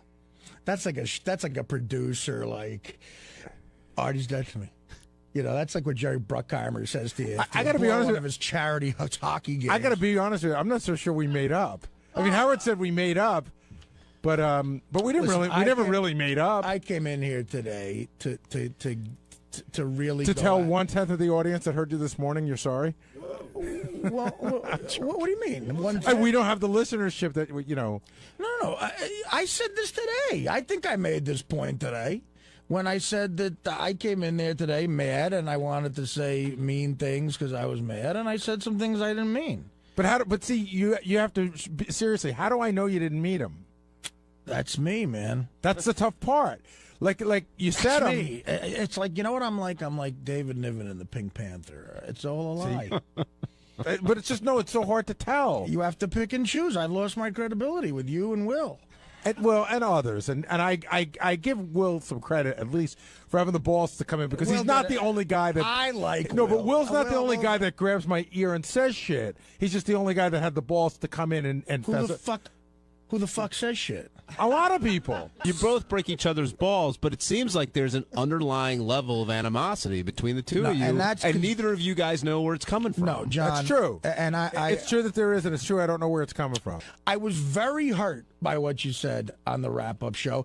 And let me tell you something. If we replay that clip, I think I'd be justified. And if a coworker and a person who's supposed to be a friend says something like that about you, a blanket statement, he lies about everything. But I didn't say. I said, how do we know if we could trust him? And the funny thing is, myself. Let's calm down with that. No, have I ever done anything to you like where I really, really betrayed a trust to you? Like really a bad fucking thing where like I fucked you over, man. Like, you know what? Artie fucked me over. No, on a personal level, okay, no. well, that's what it sounds like, though. No, but how could you be so insulted that people might think you're lying about stuff? That's the part that's so ridiculous. Lying about certain things is fine, but you're not getting my point. Not to take my word on anything is what pisses me off. That's a blanket statement about me as a person, not as a drug addict or a guy with a drug problem, saying you can't take my word about anything and that I lie about everything. No, I don't. Bullshit. I don't say you lie about everything. Well, you just did.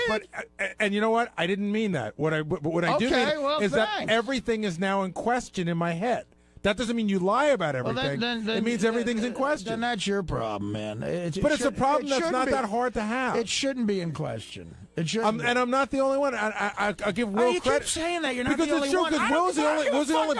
Let's talk about you. I'm talking about you. I'm not sure when you're telling the truth. That's me talking. That's it. I keep saying it any other fucking way.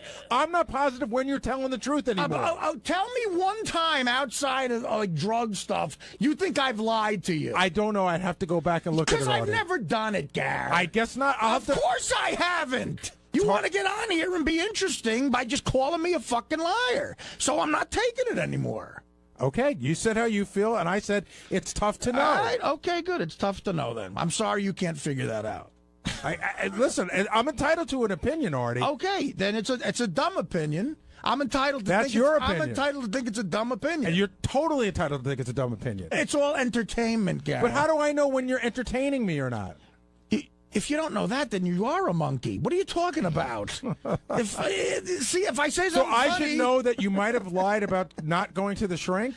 No, Gary, you're picking and choosing what you think is a lie and what you don't think is a lie. If you're going to admit that sometimes while I'm on the air in that forum, I'm trying to be funny, you can't take anything I say as gospel. And to be offended by it is stupid. If I come to you off the air and say something to you that's a direct lie that really betrays you, then that's a different story. And that's never happened. If you're fucking Ellen DeGeneres or Jay Leno, and there's a guy that writes jokes that get laughs every fucking time, but he's always an hour late. Sometimes he falls asleep, blah, blah, blah. But there's another guy who's on time every day, who looks neat and never has a problem or a drink in his life, and everything sucks. Who are you keeping at hiring time? Yeah, I don't know, because I've never been in that situation till now. If you don't know the answer to that, Gary, then you're a dumbass, stupid motherfucker. Thank you. You keep the guy who writes sucky jokes? Wait, don't name call, because this is... No, let him name call. This is how he feels. There's a disconnect between, because you have been in that position. You have, the man standing next to you is late a lot, and he works for you, and you haven't fired him. Why? We threatened to fire him, but you haven't fired him. It was very close. Do you feel any better after that conversation, Gary? I feel physically exhausted, and I felt that way after this morning. It's physically exhausting, even though it's only words. I don't know. I mean, Artie and I came to sort of, I guess, an uneasy truce. But if Artie wasn't here, I would have come in and I would have said, is Artie dead to me? Well, of course not. I got to deal with Artie all the time. But I don't know that we fully made up. Howard said we made up this morning. What I hope will happen is we'll just, try to start over again. Artie claimed on the wrap-up show, I just heard this clip, they played you and Gary, I guess, fought for like an hour. Oh, my God. I heard there was more fighting. Yeah. Two battling bruisers. And, it wasn't even a commercial. You're kidding. I don't think so. Not for like 50 minutes. They went at it pretty good. It was very compelling. About whether Artie's like Artie is a liar, but Artie's point was, well, who doesn't lie, especially if you're on the radio? You've got, and I thought about it. Artie is right, because Artie's right about what? Okay. Gary was upset. Here's the argument in a nutshell. Gary's upset because Artie lies about his drug use, and therefore lies when he says, I can't come in today, I got a stomachache, but it turns out he's battling heroin or something like that. So he's saying, how do I know you're not lying all the time? And Artie's saying, look, I don't lie all the time. If I didn't have a job on the radio, I wouldn't have to lie to you at all. The fact of the matter is that when you're on the radio, and I know I've been in this position, you got kids, you got, Artie's got a mother and a sister, and you're trying to convince them you're going to shrink and all this, and they think that you are going to a shrink, and that seems to give them some comfort.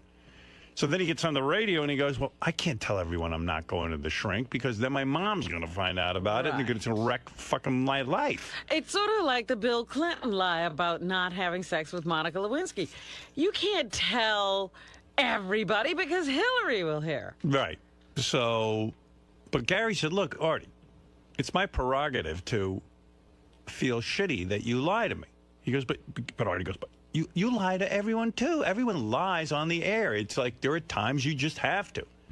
And so, they went round and round. But anyway, in the midst of this whole hostility thing that these guys were going This was a hostile argument. And Artie's a dirty fighter. Sometimes he called, a couple of times you have no brains and you're a monkey. Artie's very street. Yeah. That's one thing about Artie. Artie gets really down in the dirt. If you get into a fight with Artie, he's going to pull out all the stops, and he's going to bite you. I thought about this. Gary was more of a gentleman about right. it. Artie's the kind of, well, I see why his relationships fail. Yeah.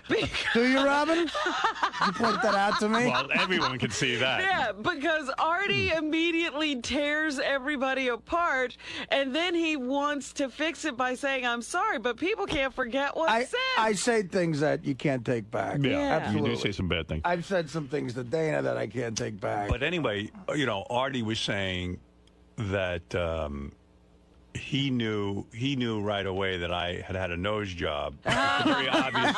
Wow. And that everyone, like, in other words, how I goof on Gary about his caps, because we all knew. That wasn't me trying to say it's not as serious as what I'm lying about. But for years, people would ask and you would say no on the radio. Because you had your reasons for lying about Of course. He was waiting to get us to reveal ridiculous things so he could say, I have a nose job. I agree that everyone on the, you see, look, And 99.9% of the stuff I've lied about is drug-related, and it's all been on the air. You know, it's like, how can you say any different? I tried to explain it to Gary afterwards. I said, Gary, the fact is that when you're on the air, and I've made the best attempt I can at being one of the most honest broadcasters in the country, but there have been times, in order to protect some people in my family and things, I haven't, you know, I've been less than honest. Because you're on the air, it's a touchy situation.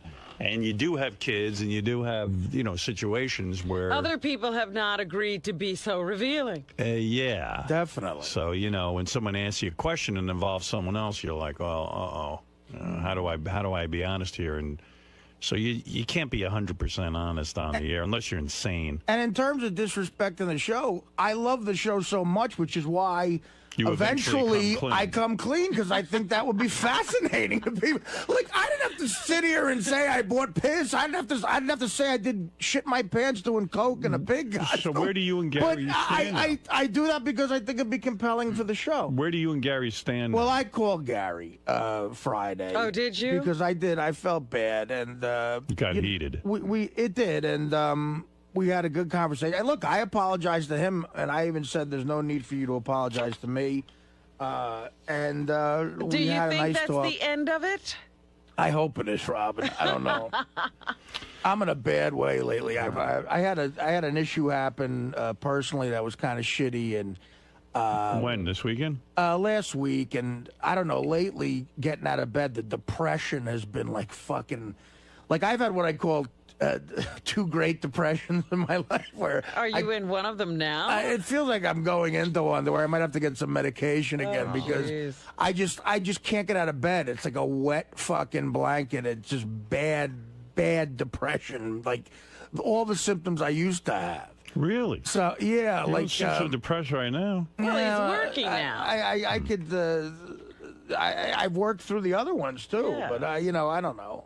I just really felt... Have you ever been diagnosed like as bipolar or whatever they call it? Bipolar is a word that's been used, but... so why don't you go on meds? And then if... I could tell that. He was on for a while, and he got better. Yeah, they're leaving you out. I took Paxil for a while, and I'll tell you, I got straight on that, and then I stopped taking it, and I was fine for years. I mean, it's like, it's that great Onion joke, depression hits losers the worst. That was a big headline back several years ago. I mean, that's just the best joke ever. And it's true, look, my career's going great, but there's other things in my life that isn't, and I'm depressed about it. I mean, it's like, if I was, Jim Dandy with everything, I think I'd be depressed. Yeah, maybe you just suffer from depression. Shit happens and you get depressed about it, you know. Well, hey, sorry to hear you're going through that. But I'm all right. I'm here. Yeah, you look good to me. I think me and Gary, agreed to a truce, I think. I call Will, too.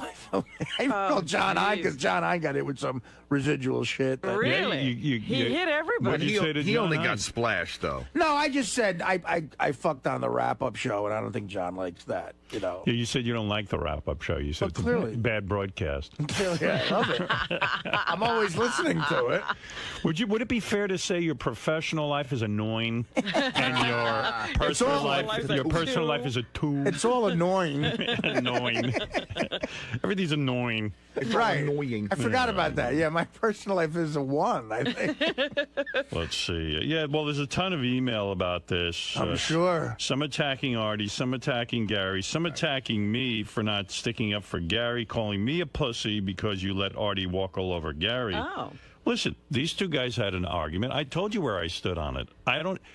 Gary has a problem with Artie. I don't. And even Artie said on the wrap-up show, if Howard has a problem, he'll come to me. But I don't.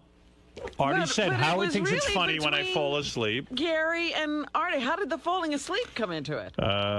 Everything got dragged. Oh, wow. I mean, Gary said to me... This guy says, Howard, you pussy, you let Artie walk all over Gary while you sat there like a pussy. Tell it like it is. Don't you agree Artie is a liar? I agree that we all lie.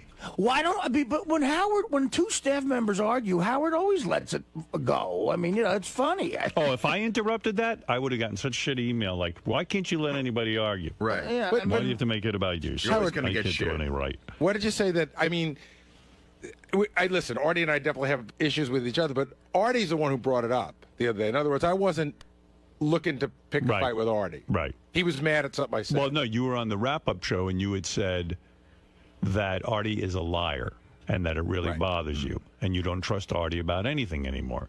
So Artie confronted you about it. He said he was sick of it, and he didn't like what you were saying about him on the wrap-up show. And that's what started it, and I listened. But when I listen, people get mad at me, and sometimes when I jump in, people get mad at me. I can't win. Right. No, you did the right thing the other day. I didn't expect you. That's the way the show runs. I mean, you know, I know you get upset when Artie misses some work. I don't. Right, and quite frankly, I feel that it's within the parameters that I can accept. Now, I assure you that when things are unacceptable to me, Artie will know it. Right. But that's what I'm saying. That was a point I didn't get to make to Artie the other day. Is that we're both right in the sense that you don't care and it bothers me, and that can be just because it bothers me doesn't mean I can do anything about it. It's just the way I feel. Right. You feel that he should be a little more professional. Right, but you accept it, and I get that. We both came to the agreement. He is being professional in that when he can't work, he doesn't come. Right. Well, and again, I'm not staying at home to put on a little hat and have my friends over to have a party. He really can't work those days. Those days I can't work are horrifying to me. I sit there scared, like everyone's going to call, well, do you hear what I'm like, oh, my God, you know, and I'm sitting there shivering. So, Gary, is everything okay with you and Artie now? Yeah, I think so. He called me probably like an hour after the wrap-up show, and he apologized, and I apologized, and listen, there's some pretty crappy things said on both sides that I think it'll be hard for both of us to forget. But I think we sort of got it together. Now, has your opinion changed of Artie? Like you said, you can't really trust him anymore. No, I don't. Listen, I still think that I have to question some of the things he said, but he was right. I mean, he hit me with my exact words. I said, everything Artie says is a lie, which is not what I meant, but what I did mean to say is that almost a lot of what he says I have to question, and that I stand behind. Dude, so is You're right, man? What now? What? No, I just want to make sure. Is everything cool with you and Gary? Oh, yeah. Me and Gary are tight, man. You guys are tight? Tight, yeah. Can you believe everything you say now? No, I wouldn't believe anything I did. So maybe you guys aren't tight. No, I think, unfortunately, Gary and I, our friendship boat has sailed away. It's left the dock. So that was just a bullshit call? Now, the only person I have left to alienate on the crew is Brian Phelan and Scott DePace, actually. They're my only two friends right now. You could never. And they say I could never. I'll think of a way. I said this earlier on when I had this job. I will leave here. I will get everyone to hate me. This is what I do. I'm very good at this, and then they don't call me again, which is my goal. Although I've made Ted hate me years ago, and he still calls me. So I don't know. I got to do something really bad to everyone here to get them to stop fucking calling me, including you, whoever you are behind the camera. Who's that? Danny? Chris? Chris. It's Chris.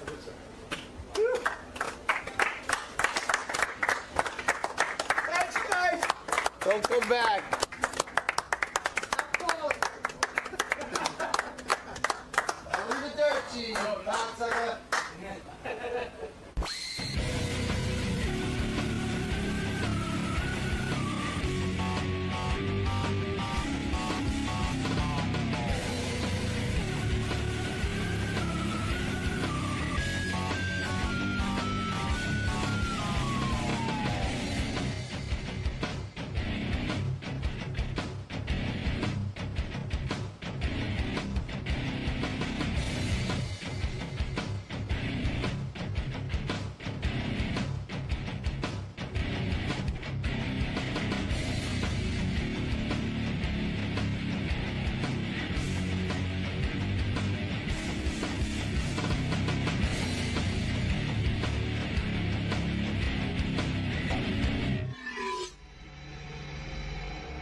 Hi, this is Richard Christie, inviting you to watch my new television show, Howard TV's Interview with a Porn Star. I was very promiscuous. On the show, I interview some of the most talented and beautiful women in the adult film business. When I was about 18, I met up with Ron Jeremy.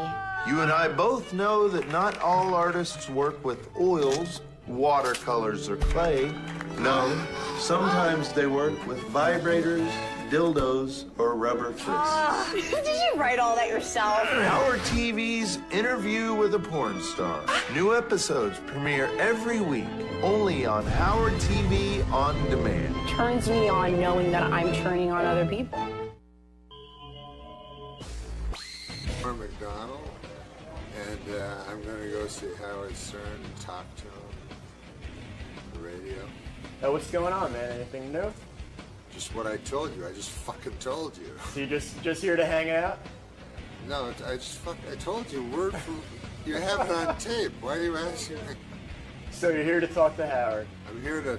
What did I say? Anything in particular, though? No. No. I never think more than about 5 seconds ahead of time. Keep us on our toes. It should be good. I don't know. It might not be. We'll find out. It'll be fine. All All right. right, thanks, man. Norm Macdonald here, the comedian. Used to be on Saturday Night Live. Norm was just making me laugh. He was telling me, he said something that's so true. What did he say? He just did stand-up down in Florida. Right. Like, in Florida is such a different world with people. Like, there's a lot of creepy people in Florida, like swingers, you know? Right. And he, what? Like when after you do a stand-up gig, people from the audience will come up to you, like an overly tan, like guy with a bunch of jewelry on. And they'll say, "Hey, man, I come back to my apartment." Is Artie telling my story? Yes, he is. Dad, you want to tell it? You tell it. Yeah, why don't you let Norm? They go, hey, Norm's here, but hey, Norm fucking can't bring speak. 3 stories, and then Artie will tell one. I'm like, what? Yeah, that's pretty How good. the fuck did that work out? Yeah, why do we need you? What Just the tell your fuck? stories to Norm, Artie. what happened in Florida? Why is doing Is that what stand-up? that was? Why No. Yeah, that wasn't a story I brought. I was just telling him. Why is doing stand-up in Florida? What is Artie talking about? No, because in Florida, where I just was, they have people that, I don't know what the fuck they do, but everybody got money. I guess, like, they had Coke for years, like, thousands of pounds of Coke, and I don't know if guys still do it, or I don't know what the fuck. Yeah, there is a lot of coke there, but you're right. People are rich. You know. People are rich, and you don't know why. Like they're just in your face with So money. the guy picks me up. He's the limo driver, and he's like, fucking guy goes, yeah. He goes, I can take you any place, man. Anything you want. I go, what? He goes, anything you want. He goes, I got my wife. I go, your wife? Like, I thought he was talking about like drugs or something. He starts with his wife. He could take you to his wife. He's got his wife. Says I can get anything I want, and then he goes, my wife. Don't you want his wife? Was he offering you his wife? I don't fucking know. But it wasn't. It was all weekend long. I just meet 4 or 5 guys, and they go, hey, so this is the wife, and this is the other wife, and how about the 8 of us?